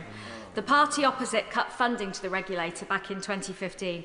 Could the Secretary of State please confirm that the role of the regulator will be completely reset by this review? I thank her for her question, and of course I had the pleasure of visiting Truro and Falmouth during the election, and again saw for myself the problems that are happening there. It is of course disgusting to see sewage bubbling up into the streets and even into some people's back gardens, because sewage infrastructure is so broken because the previous government failed for 14 years to bring in the investment necessary to upgrade that infrastructure. This Commission will be looking at how we secure that funding, how we get the infrastructure rebuilt at pace so it can improve the situation that we're hearing about. It will also be looking at regulation and the role of the regulator itself to make proposals as to how we can improve that so we have regulation that is fit for purpose. Earl Voden. Thank you, Mr. Speaker. In Kingsbridge, in my constituency of South Devon, the residents are literally wading through sewage which is seeping out of the drains in heavy rains due to a mixture of increased sewage capacity due to new houses and ancient culverts which cannot cope. I don't think the residents of Kingsbridge are going to be encouraged by a review and a commission, because that's not going to solve the problems they're going to face this winter. So will the Minister meet with me to discuss this particularly difficult and chronic problem in Kingsbridge, because we need to find a solution, and it hasn't happened for a long time. We desperately need to sort this out. Thank you. I have, of course, already taken action myself. I had the Water Chief Executives into my office just 7 days after the general election, where we agreed a programme of initial reforms, including ring-fencing customers' money earmarked for investment so it cannot be diverted to be spent on undeserved multi-million-pound bonuses or dividend payments. We have the Water Special Measures Bill going through the House of Lords right now, which will ban the payment of those undeserved bonuses. It's important we understand exactly what has gone wrong in the sector that has led to the situation where regulation does not meet the requirements of either the public or businesses or the economy or the environment. Those will be key proposals that will be coming out of this Commission, and I hope the Honourable Lady will welcome those when they come forward. Alice MacDonald. Thank you very much, Mr. Speaker. Today, a report found that rivers in the east and London have the worst quality in the UK, with an alarming amount of chemicals found. Citizen science has played a key role up to now in monitoring the quality of our water. Will the Secretary of State join with me in paying tribute to the citizen scientists and volunteers and assure us that their voices will be heard in this important work? Thank you. She makes a very, very important point, of course. The many campaign groups, citizen scientists, have made a huge impact on, first of all, raising the profile of the sewage scandal affecting our country, but secondly, pointing to some of the ways that we can start to fix it. The Commission around Sir John will have an advisory group that will have representation from campaign groups and consumers on it. There will also be wide engagement with the public, both through the work of the Commission itself and subsequently as we work towards the reform legislation that will reset the sector once and for all. Dr. Ben Smith. Thank you, Mr. Speaker. In the absence of a plan, it's always a good idea to do a review. And my constituents are being failed by our local sewage infrastructure, and Thames Water are a total and utter disgrace. But I really welcome the Secretary of State's statement today, because I think I've found an unlikely ally. The Labour government is going to force building on Greenbelt in my constituency with a whole host of new houses, exacerbated by the Liberal Democrat administration's Elmbridge's failure to deliver a local plan. Given the amount of time this Commission will take to report back and the fact these new houses will cause more sewage requirements, does he agree with me that we should pause and think again about the house building targets until the review has been completed? Well, I thought he was standing up to apologise for the fact that the Conservative government did absolutely nothing for 14 years other than watch the torrent of effluent increase into our rivers, lakes and seas and pollute them. My honourable friend, the Water Minister, would be more than happy to meet with him to discuss the issues he raises from his constituency. Billington. Thank you, Mr. Speaker. I welcome this commission today from my right honourable friend, and would like to point out that last week, for example, in my constituency of East Thanet, 6 beaches were affected by raw sewage dumping. 2 of them, Joss Bay and Stone Bay, were deemed to be to have bad effect of their bathing quality, and yet the verdict was that they were still within the Environment Agency permitted limits. Can my right honourable friend confirm to me that we will have the Commission will investigate the regulatory standards so that when that raw sewage is dumped, there is actually a fine and a punishment for the water companies? I must admit, I must also make my own declaration as a customer of Southern Water and a seawater swimmer. Yay! I thank her very much for her question. She is, of course, a well-known environmental campaigner who stands up for her constituents in Thanet, and the many businesses, including tourism businesses, who are affected adversely by the appalling state of our waters. Of course, it is clear regulation and governance has been inadequate for a long time. This is a reset moment where we can finally strengthen that and deliver the clean water that her constituents and mine and all of ours across the House expect to see. Anne Davies. Mr Llywanydd. Water is devolved, but of course in Wales we do not have the full range of powers needed to address this scandal. For example, the Senedd cannot regulate the transfer of water by private companies whose catchment area straddles the border, and this of course includes the likes of Hafren and Dyfrdwy. Will the Secretary of State ensure that the Commission considers the full devolution of powers of water and sewage licensing to Wales to empower the Senedd to set higher targets? Diolch.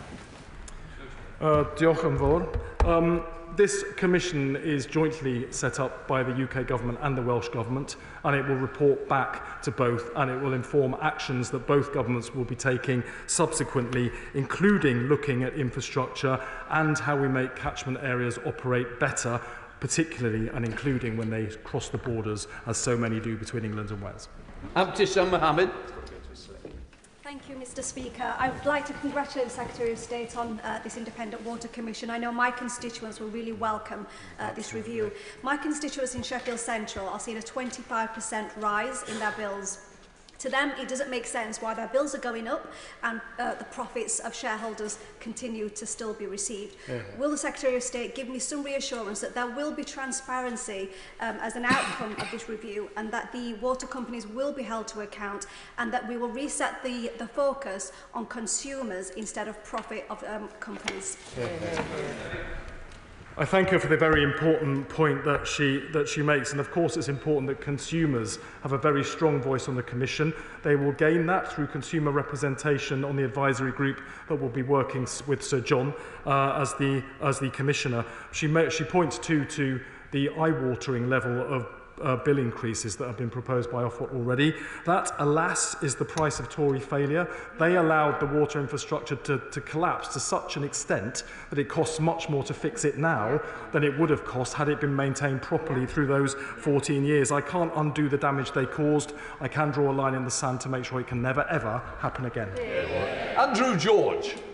Mr. Speaker, when the Conservatives privatised water, they created risk-free money-printing emporiums, which frankly could pollute our coasts, including my West Cornwall coast, at their convenience. Although the Secretary of State says that the nationalisation is not in scope, and one could understand why, to what extent is company governance going to be within scope, and is it likely that there is a possibility of moving it closer to becoming community benefit societies, or at least installing a community environmental champion who's not in the pay of the company on every board to keep a watch on these companies? Thank you. Yeah. He makes very important points, and indeed the areas he's referring to will be in scope for the Commission. I hope he will make his own representations to ensure that those points are heard and fully considered before we get the findings in the summer of next year. Alistair Strathern. Residents in my constituency have been disgusted by the degradation of our rural waterways right across the east of England, as well as the hollowing out of reservoir capacity right across the country. I really welcome the renewed leadership on these issues we're seeing from the new Secretary of State and the new government. But it's clear that under the last government, weakened regulation and weakened regulators played their part in facilitating the mess we've inherited. What assurances can he give my constituents that we will be beefing up the regulators, giving them the power they need to take the action we all want to see? Well, he's absolutely right. It was the previous government deliberately weakened the regulators and kept regulation too weak to hold the water companies to account and ensure that we got the investment in that could have kept a better standard of infrastructure and stopped the level of pollution that his constituents and everyone else's have had to face. We've already taken steps through the Special Measures Bill to give the regulator more teeth. The Commission will be looking root and branch at the role of regulation and governance and the regulator to ensure that we have a system that is fit for the future and can ensure and guarantee clean waters for the decades to come. Thank you, Mr. Speaker. Now, if I heard correctly, at the start of his statement, the Secretary of State referenced the River Lug. The River Lug runs through the centre of my constituency of North Herefordshire, and it has been subject, the catchment has been subject to a planning moratorium for more than 5 years because of excess levels of phosphate in that river. But the Secretary of State will be well aware that the reason for that is not sewage pollution primarily, it is agricultural runoff. More than 2/3 due to agricultural runoff, only a quarter due to sewage. And yet, the Government's Water Commission makes essentially no mention of agriculture, just a passing reference. There is nothing in there specifically about addressing this problem. Likewise, the Water Special Measures Bill. With such a narrow approach to addressing water pollution, he will not be able to achieve his aim of cleaning up our rivers and seas. Will he agree with me that the terms of reference need to be changed to incorporate full attention on agricultural pollution as well as sewage? Thank you. Well, I do hope she will look at the terms of reference which are available on gov.uk because, of course, they will be focusing on the whole catchment areas, and it includes agricultural runoff, which accounts for 45% of water pollution. And where there is an interface between agriculture and polluted water, that is indeed in scope for the work of the Commission. Noah Law. I thank the Minister for his statement. And the destruction and contamination of our waterways and even our high streets, as we've seen from sewage pollution in Newquay the other week, It's an absolute disgrace which the previous government has failed to address.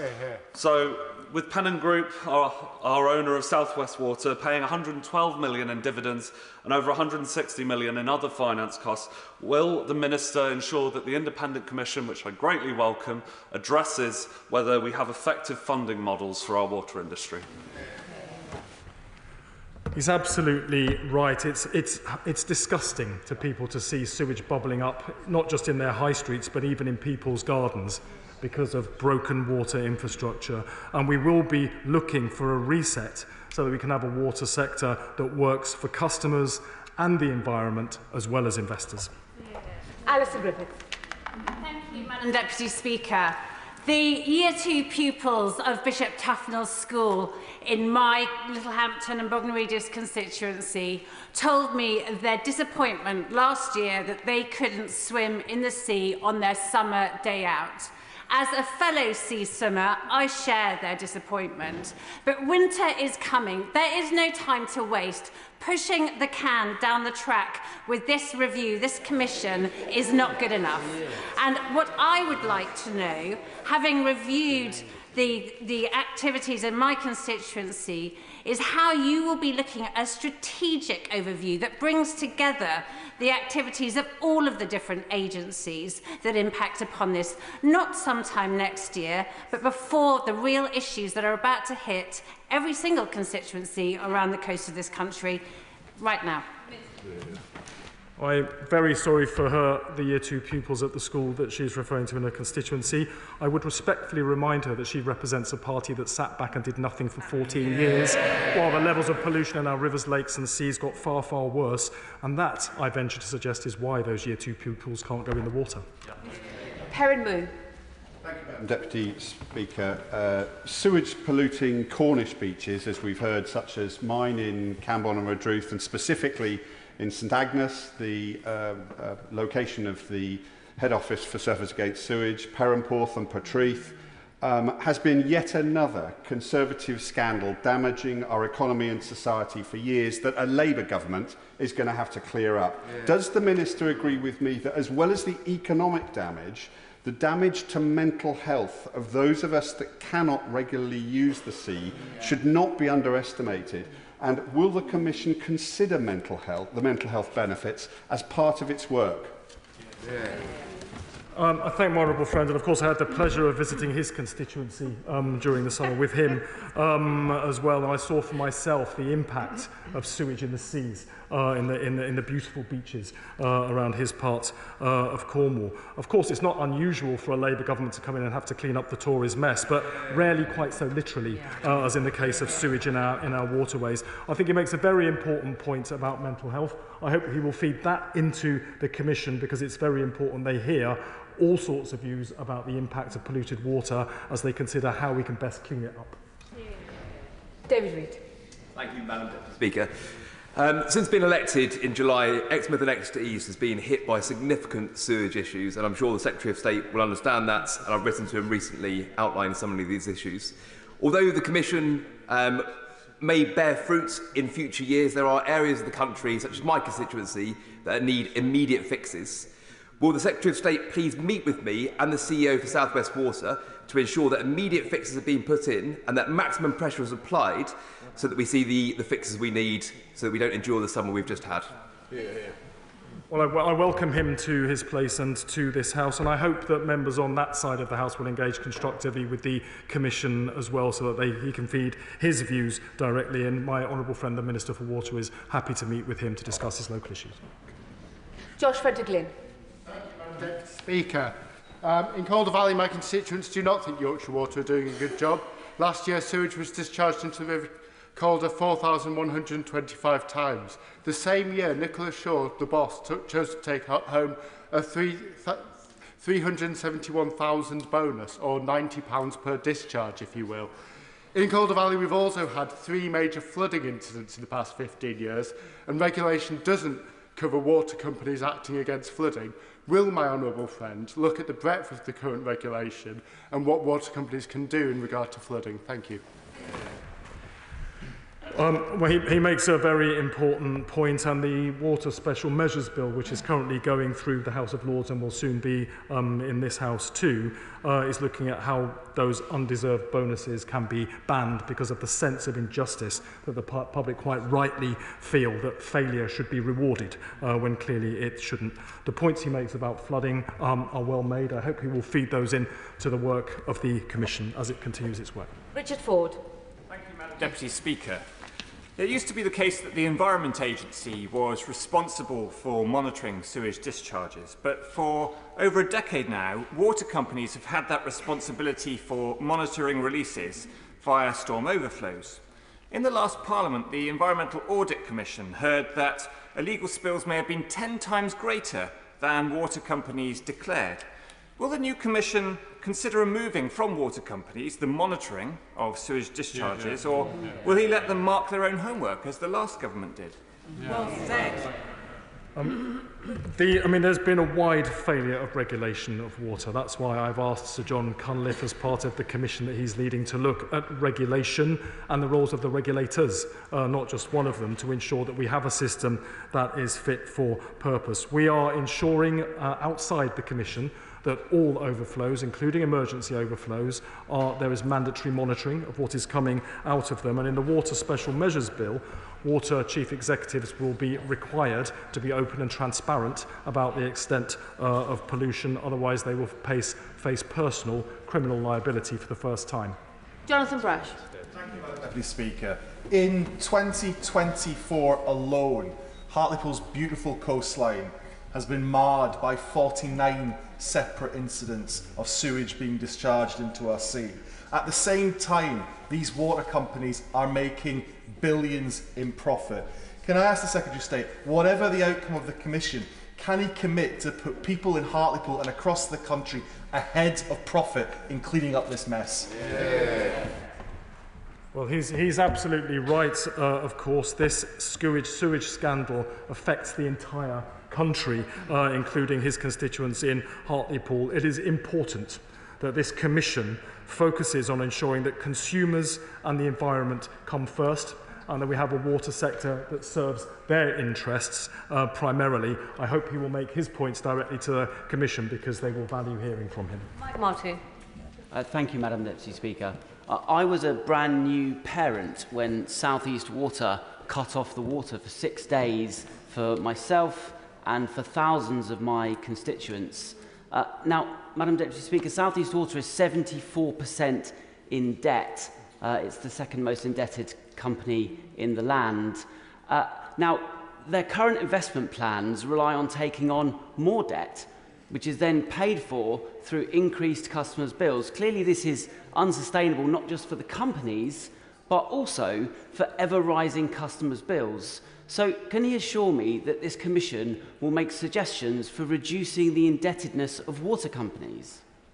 Again, an important point, and the Commission will be looking at the financial viability of water companies, including their levels of indebtedness. He made an important point there as well about what happens when water companies cut off supplies, because frankly compensation to individual households and indeed to businesses has been inadequate. That is something we seek to address through the Water Special Measures Bill, which is going through Parliament right now. It needn't wait for the Commission. Alison Gardner. Thank you, Madam Deputy Speaker. It's okay. The village of Upper Tean, which the Secretary of State may remember, it has experienced flooding, burst drains, sewage flooding into our rivers and streams, killing them for over many years, and recently had to turn out in the middle of the night en masse to divert traffic away when the village was overwhelmed with quite a serious and urgent flood. Following meetings with the Environment Agency, the Parish Council are looking to develop a flood action group so that they can provide the resilience and the powerful voice to take action against water companies such as Severn Trent. Will the Secretary of State assure me that the Commission will look at how communities such as Upper Tean can build the resilience that they need and help them develop such a flood action group? I remember very well the visit that she is referring to, and I remember it with pleasure, but of course I remember how distressed residents were to see their homes flooded, their possessions destroyed, and very often their homes uninsurable because of where they were located. The Commission will be looking at all of these factors. My honourable friend, the Minister for Water, and I are also looking at what can be done separately to tackle the scourge of flooding and how we can better protect communities now and into the future. I'm going to try and get as many people as I can in, so can we just keep the questions and answers as snappy as we can, please? Jessica Brown-Fuller. Deputy Speaker, the statement from the Secretary of State is welcomed, but passionate campaigners in my constituency will be concerned that a review, when we already know the dire states of our rivers and watercourses, will potentially push the can down the road and delay the changes that we so desperately need. Will the Commission set a deadline by which water companies have to prevent all sewage discharges in sensitive sites, including chalk streams such as the River Lavant and the Ems in my constituency? We certainly know the dire state of our waterways. We need, though, to know in detail the root and branch reforms required to correct it. We will have that from this Commission by next summer. I hope she will take part in that. And, of course, we need to clean up all of our waterways, including those very important ones she refers to. Rachel Taylor. Thank you, Madam Deputy Speaker. This weekend I met with the Philongli Flood Action Group, a small group of brave men and women who, when they receive notifications about floods, put their waders on in the middle of the night and go out and clear a culvert that is not fit for purpose. Will the Secretary of State join me in applauding their efforts, but also reassure them that this Commission will look across all departments at how we can best make sure that those culverts can accommodate the overflow from things like our smart motorways, because they're telling me that their floods have got worse since the M6 was allowed to become a smart motorway, and also looking at the economic impact of those villages when shops, hairdressers and the local pubs close, some of them on a permanent basis. I thank her for her question, and of course I thank her residents and those indeed in other members' constituencies who are taking action for themselves against flooding. We've already set up and have held the first meeting of the new Flood Resilience Task Force that will be seeking to provide better coordination between central government, where the resources are held, and those local agencies on the ground charged with improving work to protect people from the very, very damaging effects of serious flooding. Joshua Reynolds. Deputy Speaker, last year water company bosses in England and Wales were paid £9.1 million in bonuses. This is whilst Thames Water proposed a 59% increase in customer bills by 2030. So does the Secretary of State therefore understand why many residents in our constituencies have lost faith in the regulator's ability to control these powerful firms, and will he commit to replace the regulator with one that's actually got some teeth? I certainly agree with him that residents have lost confidence, not just in the regulators, but in the water system at large, which is why we've set up this commission to look at how we can get regulation that is fit for purpose for the future. Catherine Fuchs. Thank you, Madam Deputy Speaker, and diolch, Secretary of State.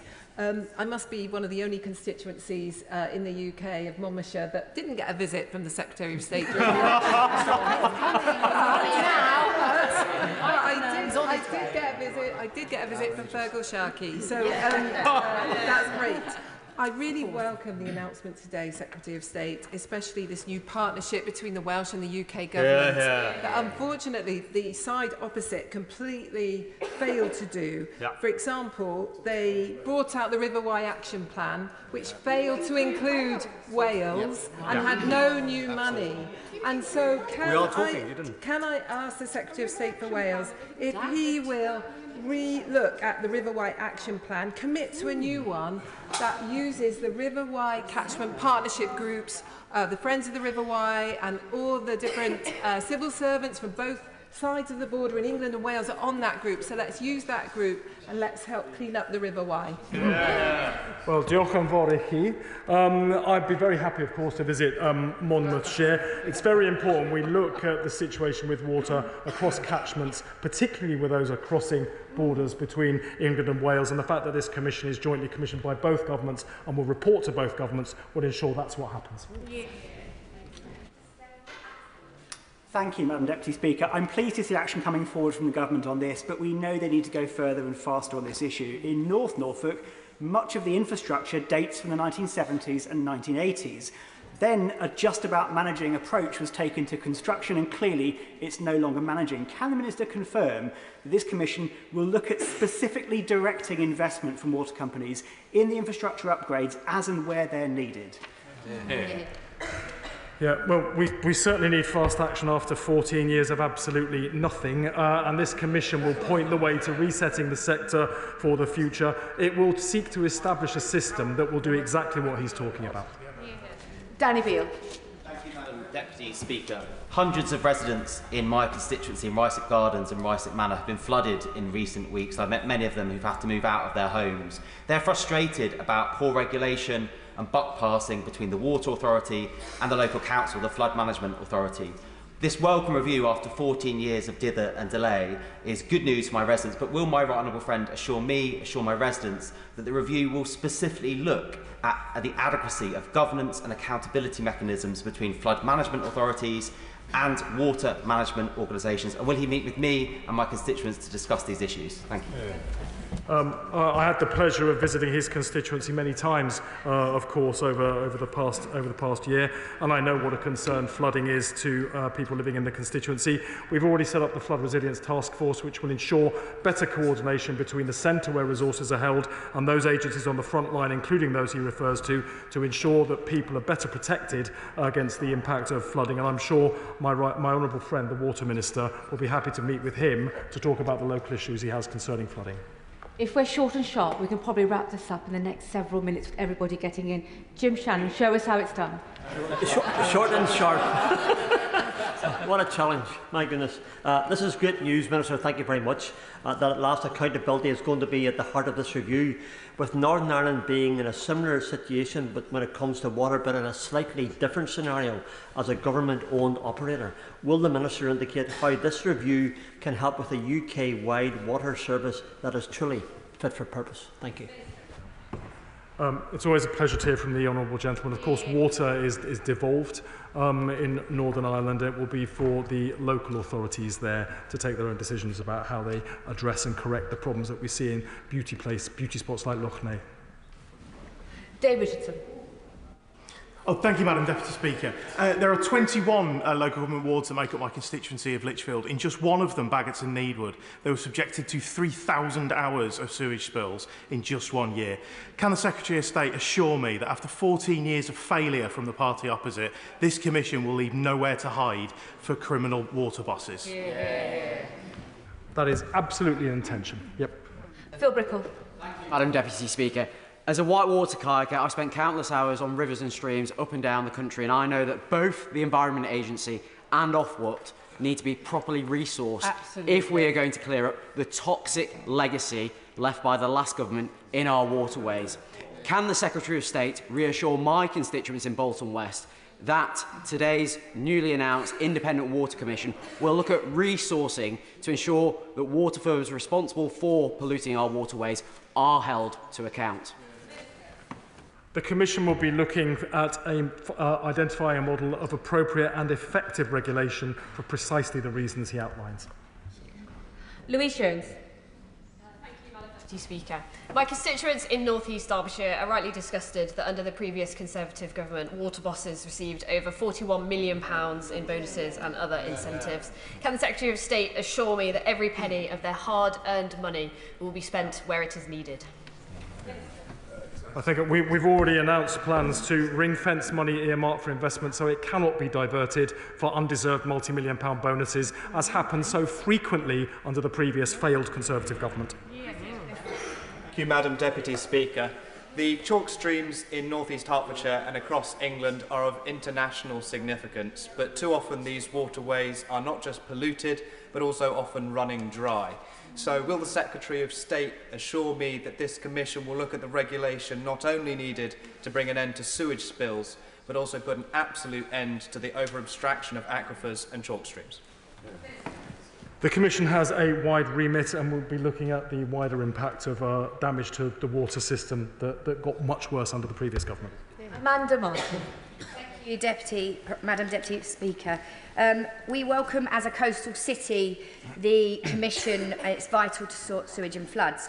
But in my constituency, Ports of North, parts of Drayton and Farlington are affected by floods, not from rivers or seas, but because it pumps up through the James. And whilst this is not sewage, it does cascade down the streets into houses and shops, causing people while they're on holiday having to check whether they've got to get people to put sandbags out to protect it. Will the Minister ensure that these types of floods are included in the Commission and responsibility is taken by water companies? Yeah. Well, we've also set up the Flood Resilience Task Force, which is looking precisely at those kind of problems related to flooding so that we can take action immediately. Luke Charters. Speaker, toothless water regulators have been left up the creek. Can the Secretary of State confirm that Sir John Cunliffe will look at scrapping and replacing Ofwat? It will be for the Commission to look at how we get to an effective and appropriate model of regulation, including the roles of the regulators themselves. Colin Naismith. Thank you, Madam Deputy Speaker. The River Weaver, which runs through the town of Nantwich in my constituency, suffered a spate of devastating pollution last year, killing hundreds of fish and representing a blight on our beautiful market town. It is believed that the cause of the pollution was slurry dumping from intense agriculture. So can the Secretary of State confirm that the engagement and support that farmers need to dispose of slurry mix in the appropriate way will form part of the review? Yes, the impact of runoff from agriculture will be in scope for the Commission's work. And finally, John Slinger.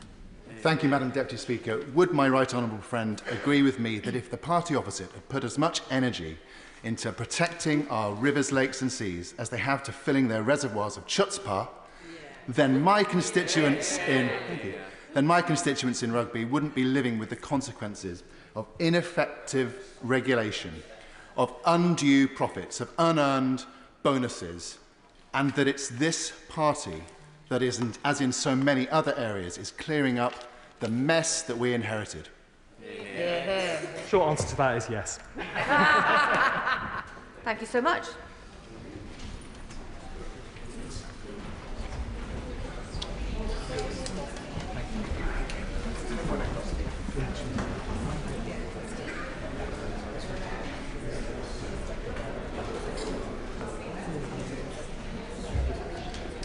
Before I call the Home Secretary for the statement, I should inform the House that the inquest into the death of Chris Carver has been opened and adjourned.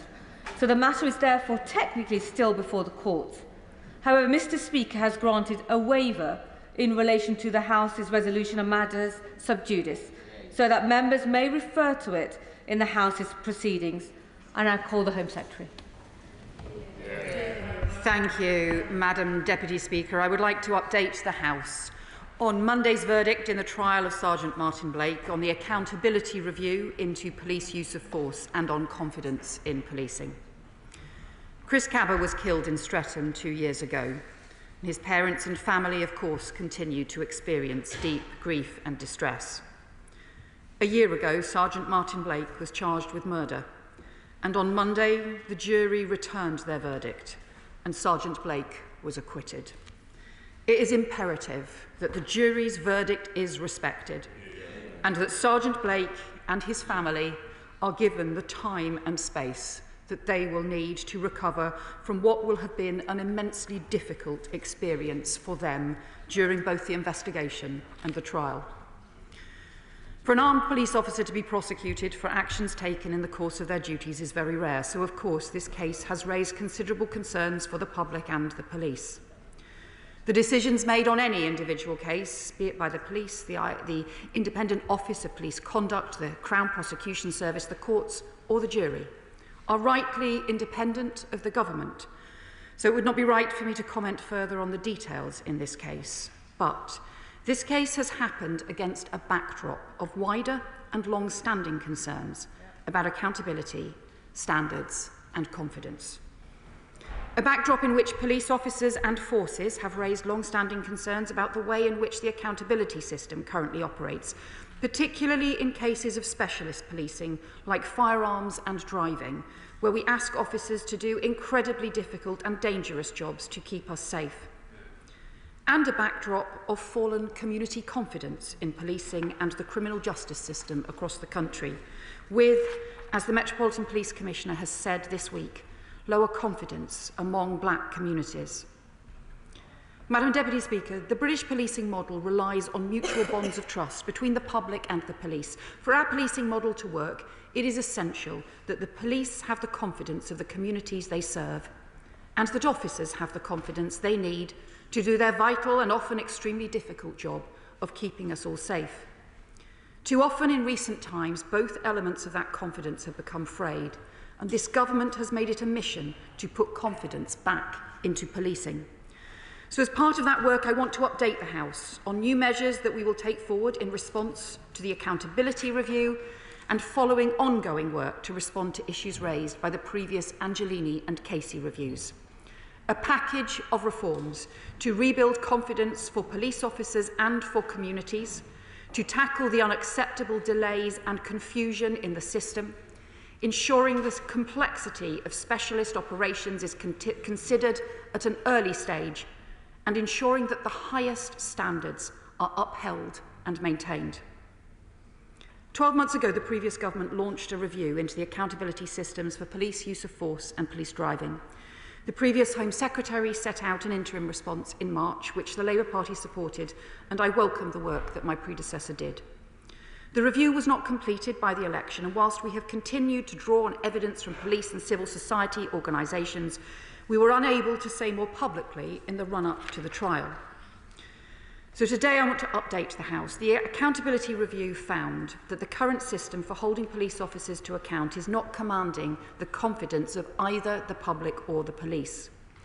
Accountability and misconduct proceedings are too often plagued by delays stretching for years, which are damaging for complainants, officers and forces alike. And the system has become much more complex, with confusion over multiple thresholds for different investigations, a lack of clarity, especially involving specialist capabilities. There are also wider concerns about the misconduct system, because the focus when things go wrong can end up being entirely on the decisions of the individual officer, so system failings like poor training, unmanageable caseloads or wider force practices are not sufficiently considered or followed up, so too little changes. And at the same time, we saw, following the Casey and Angelini reviews, in cases where someone is not fit to be a police officer, it is too hard for forces to remove them, and communities feel that no one is held to account. So the public must be able to expect that where officers exceed the lawful use of their powers or fail to meet proper standards, there will be rapid and robust processes in place to hold them to account. And police officers who act with integrity and bravery to keep us safe each day need to know they have strong public support. Because if officers lack the confidence to use their powers following their training and the law, then public safety is put at risk. So let me turn to the policy measures. First, we will take forward the 3 measures proposed by the previous government in March to strengthen and speed up the system. We will align the threshold for the referral of police officers from the Independent Office of Police Conduct to the Crown Prosecution Service to that used by the police when referring cases involving members of the public.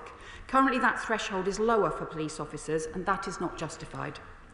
We will allow the IOPC to send cases to the CPS where there is sufficient evidence to do so, instead of having to wait for a final investigation report. And we will put the IOPC victims' right to review policy on a statutory footing to ensure there's an appeal mechanism for bereaved families when a decision is made not to seek a charging decision. And then we will go further. When officers act in the most dangerous situations on behalf of the state, it is vital that those officers and their families are not put in further danger during any subsequent legal proceedings. So we will therefore introduce a presumption of anonymity for firearms officers subject to criminal trial following a police shooting in the course of their professional duties up to the point of conviction. We will also ensure that the highly specialist nature of particular policing tactics and tools are reflected in relevant investigative guidance. That includes ensuring that in investigations of police driving incidents, evidence from subject matter experts and in-car video footage is considered at the earliest possible opportunity, and that more widely, an officer's compliance with their training and guidance is appropriately taken into account in investigative decision-making. I've also established a rapid review of 2 specific areas where recent legal judgments have now meant we have different thresholds for criminal misconduct and inquest investigations, adding complexity, confusion and delay to the system. In particular, it will look at the legal test for use of force in misconduct proceedings and the threshold for determining short-form findings of unlawful killing in inquests. The independent review will be conducted by Tim Godwin and the Right Honourable Sir Adrian Fulford and will report jointly to myself and to the Lord Chancellor by the end of January. And I have asked for further work to be done on timeliness standards and misconduct procedures as part of our wider policing reforms. My Right Honourable friend, the Attorney-General, has also invited the Director of Public Prosecutions to examine the CPS guidance and processes in relation to charging police officers for offences committed in the course of their duties. And following calls from civil society organisations, we will ask the College of Policing to establish a national lessons learned database for deaths or serious injuries arising from police contact or police pursuits. So there is a responsibility to ensure that lessons are incorporated into the development of police training and guidance when tragic incidents occur and to prevent the repetition of such events in future. And to rebuild wider public confidence in the wider standard regimes for policing, we also need to ensure that there is faster progress in responding to the findings of the Angelini and Casey reviews on vetting and standards. So we will therefore take forward in this parliamentary session some previously agreed proposals to ensure that officers convicted of certain criminal offences are automatically found to have committed gross misconduct and create a presumption of dismissal where gross misconduct is found. We will change regulations to enable Chief Constables to promptly dismiss officers who fail their vetting, which has been a glaring gap in the system for too long. And we will go further to ensure standards are upheld. We will ensure statutory underpinning for national vetting standards and strengthen requirements relating to the suspension of officers under investigation for domestic abuse or sexual offences. Finally, we need to ensure that there are wider measures to restore confidence in policing and the criminal justice system across all communities. That must include further work to take forward the Met's London Race Action Plan, where action has already been taken, but where the Met Commissioner and Mayor for London have both made clear there is much more work to do. And we need to see progress from the National Police Chiefs Council on the National Police Race Action Plan. And Madam Deputy Speaker, this government is also determined to take forward further measures ranging from the introduction of neighbourhood policing to new police force performance standards to strengthen confidence in every community across the country. The measures I've outlined are practical steps to rebuild confidence, tackle delays, provide clarity and ensure high standards are maintained.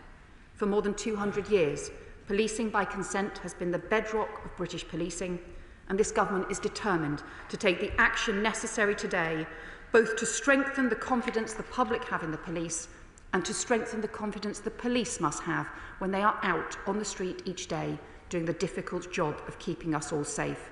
Those are the twin goals we must all work towards, and I commend this statement to the House. I'll call the Shadow Home Secretary, Mr James Cleverly.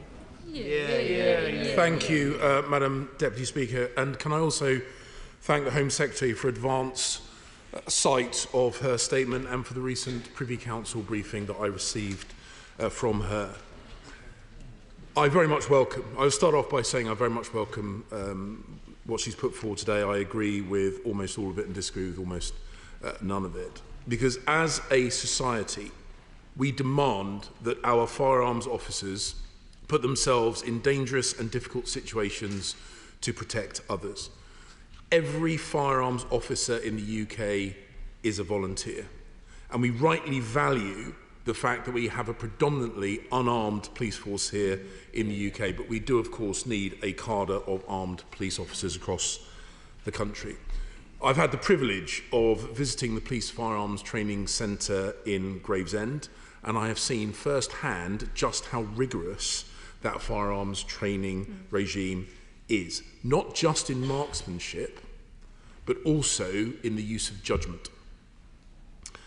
Split-second, life or death decisions have to be made. often in circumstances where the risk picture is incomplete, and often in circumstances where the cost of not acting is considerably more severe than the cost of acting. And in all of the debate and conversation we have around the police use of force, this fundamental truth should be in the forefront of our minds.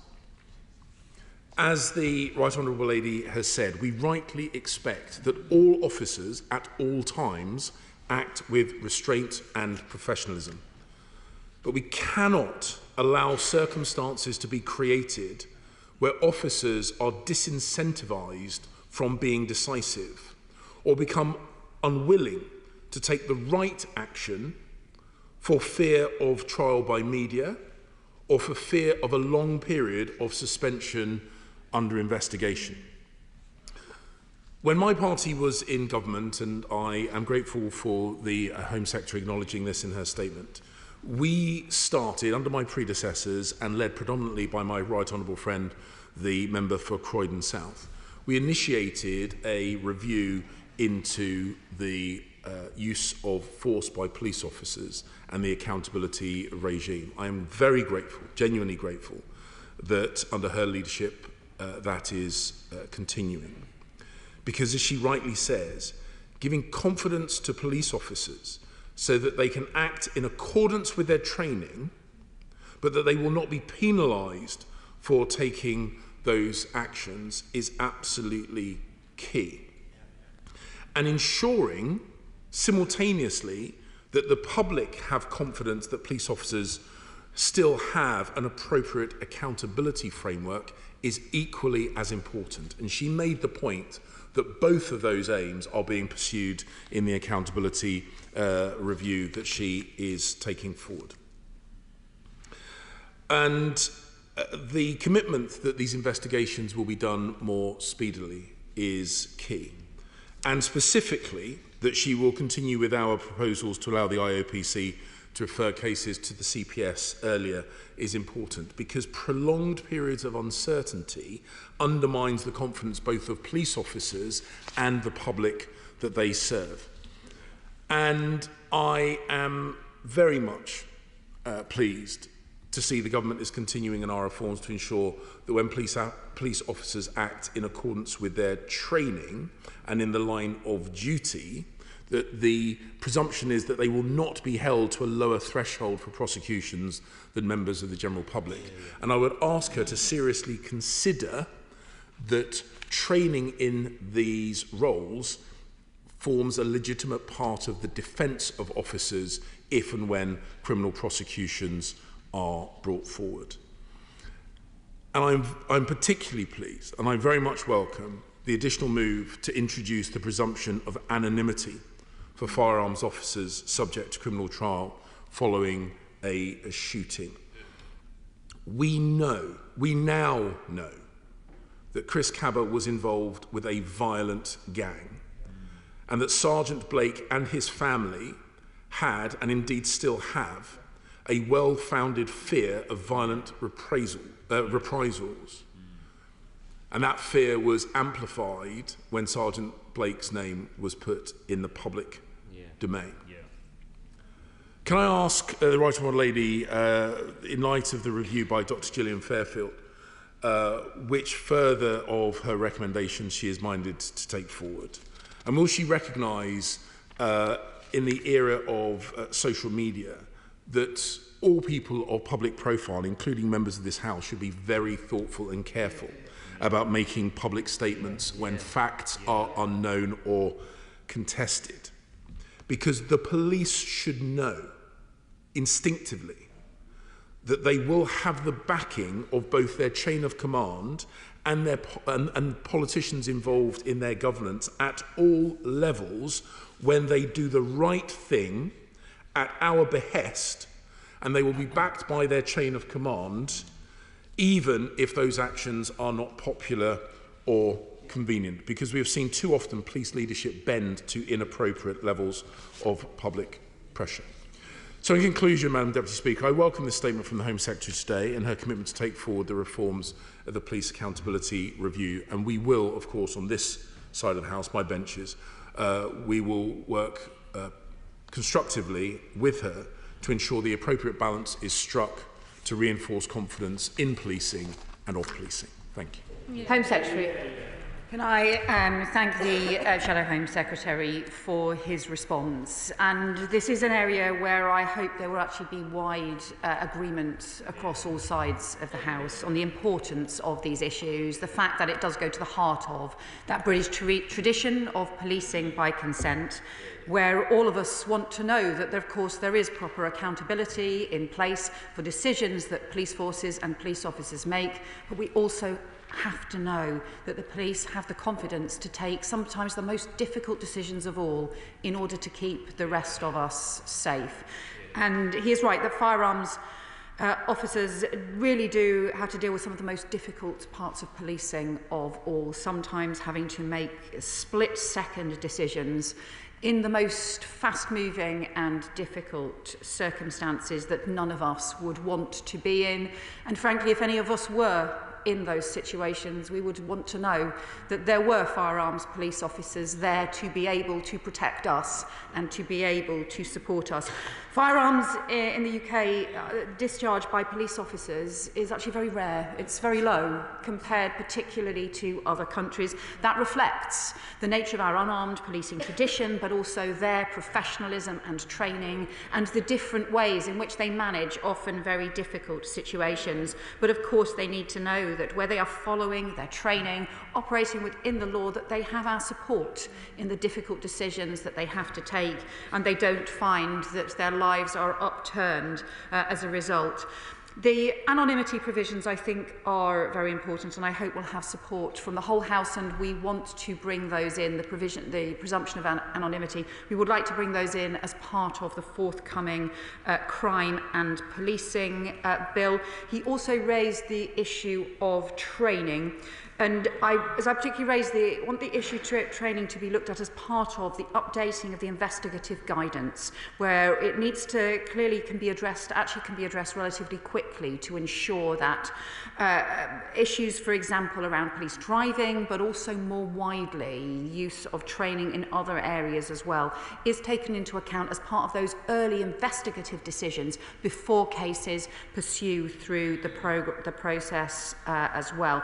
On the Fairfield review, we are taking forward further measures, and particularly we'll be looking at the way in which the IOPC it needs to work as part of the wider policing reform. It's really important we continue to have an independent process in place. But I think this also has to fall against a backdrop of the wider reforms that we need to do with policing to make sure that we can strengthen confidence both for officers and for communities, because that is how we will maintain that proud British policing tradition of policing by consent for the new generation.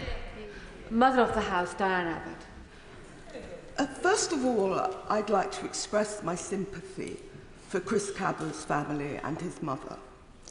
Because whatever he was or did, he was her son, and she deserves our sympathy and respect. I would also like to acknowledge my colleague, the member for Clapham and Brixton Hill, who's worked hard to support the family in challenging circumstances. In the past few days, there has been an avalanche of information about Chris Cabell. But to those who are asking why this information was not made available to the jury, that was the decision of the judge, and they should put their complaints to the judge. The Home Secretary will know that over the years there's been a series of deaths at the hands of the Metropolitan Police. They have led to deep unhappiness and even riots. One death that comes to mind is that in 1985 of Cynthia Jarrett, who died of a heart attack when 4 policemen burst into her house. Her death triggered the Broadwater Farm riots. So does the Home Secretary accept that nothing could be more damaging for police-community relations than if the idea took hold that in some way the police were above the law? Can I thank my right honourable friend for the points that she has made. I know that these are issues that she has long experience in working on and addressing through many years, and how important she sees this as. And she is right to raise concerns that are felt around incidents where lives are lost, and to recognise the distress that will be felt by Chris Cabba's mother, by his family. And I also recognise my honourable friend, the member for Clapham and Brixton Hill's work to support the family in difficult circumstances. She makes an important point about that these decisions at every stage in the process have to be about those for the independent judiciary, for the courts, for the police prosecutors, and that our role in this House is to provide the framework within which those decisions are then made individually. But I also agree with her that ultimately at the heart, all these measures have to have the confidence of communities across London and of communities across the country, because if they don't, then that proud British tradition of policing by consent is lost, and that is deeply damaging for police officers and for policing, as well as for all of our public safety. Liberal Democrat spokesperson Lisa Smart. Thank you very much, Madam Deputy Speaker, and I also thank the Home Secretary for advance sight of her statement. Any case in which a young person's life is cut short is a tragedy, and my thoughts are with all of those who are impacted by this awful situation. It is crucial that we in this place respect the judiciary and their right to make decisions without political interference. However, a case like this does not happen in a vacuum, and we must remember the wider context. As Baroness Casey said in her review, black Londoners are underprotected and over-policed. A huge and radical step is required to regain police legitimacy and trust among London's black communities. These findings cannot and should not be ignored. That means working together to rebuild community relationships and trust in the police, something that is vital to the very fabric of policing by consent. And with that in mind, I welcome the Home Secretary's commitment to pick up the accountability review. And when it comes to firearms officers' accountability when operating under enormous pressure, ambiguity benefits nobody, not police officers and certainly not our communities. I would, however, welcome more details from the Home Secretary about how those communities with the least trust in the police, especially ethnic minority communities, will be consulted in this review. And these questions extend past the Met, Madam Deputy Speaker. So will other police forces, including my own Greater Manchester Police, be involved in the review? And will the Home Secretary commit to commissioning an independent review on the implementation of the Casey Review's recommendations? Because rebuilding trust in the police has got to be our priority. It's for the sake of our whole community, and for ethnic minority communities, and also for the officers who are working hard to keep us safe in difficult circumstances. Thank you.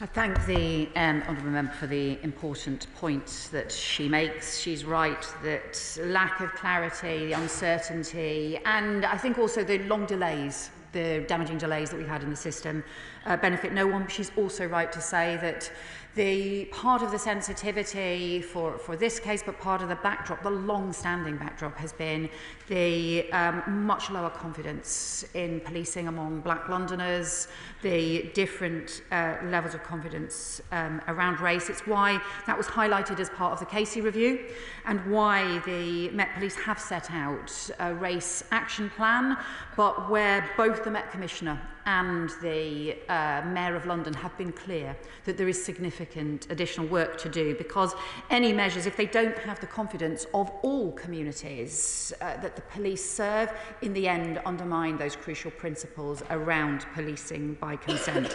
So we are continuing to work to ensure that the measures, some of the measures recommended by the Casey Review that have national implications, and the Angelini Review as well, are also being taken forward report as part of this package, and that includes issues around vetting and misconduct processes. It's really important that we make progress on those measures, as well as some of the issues that arise around accountability review, and we will also make sure that all communities are involved in the way in which measures are taken forward.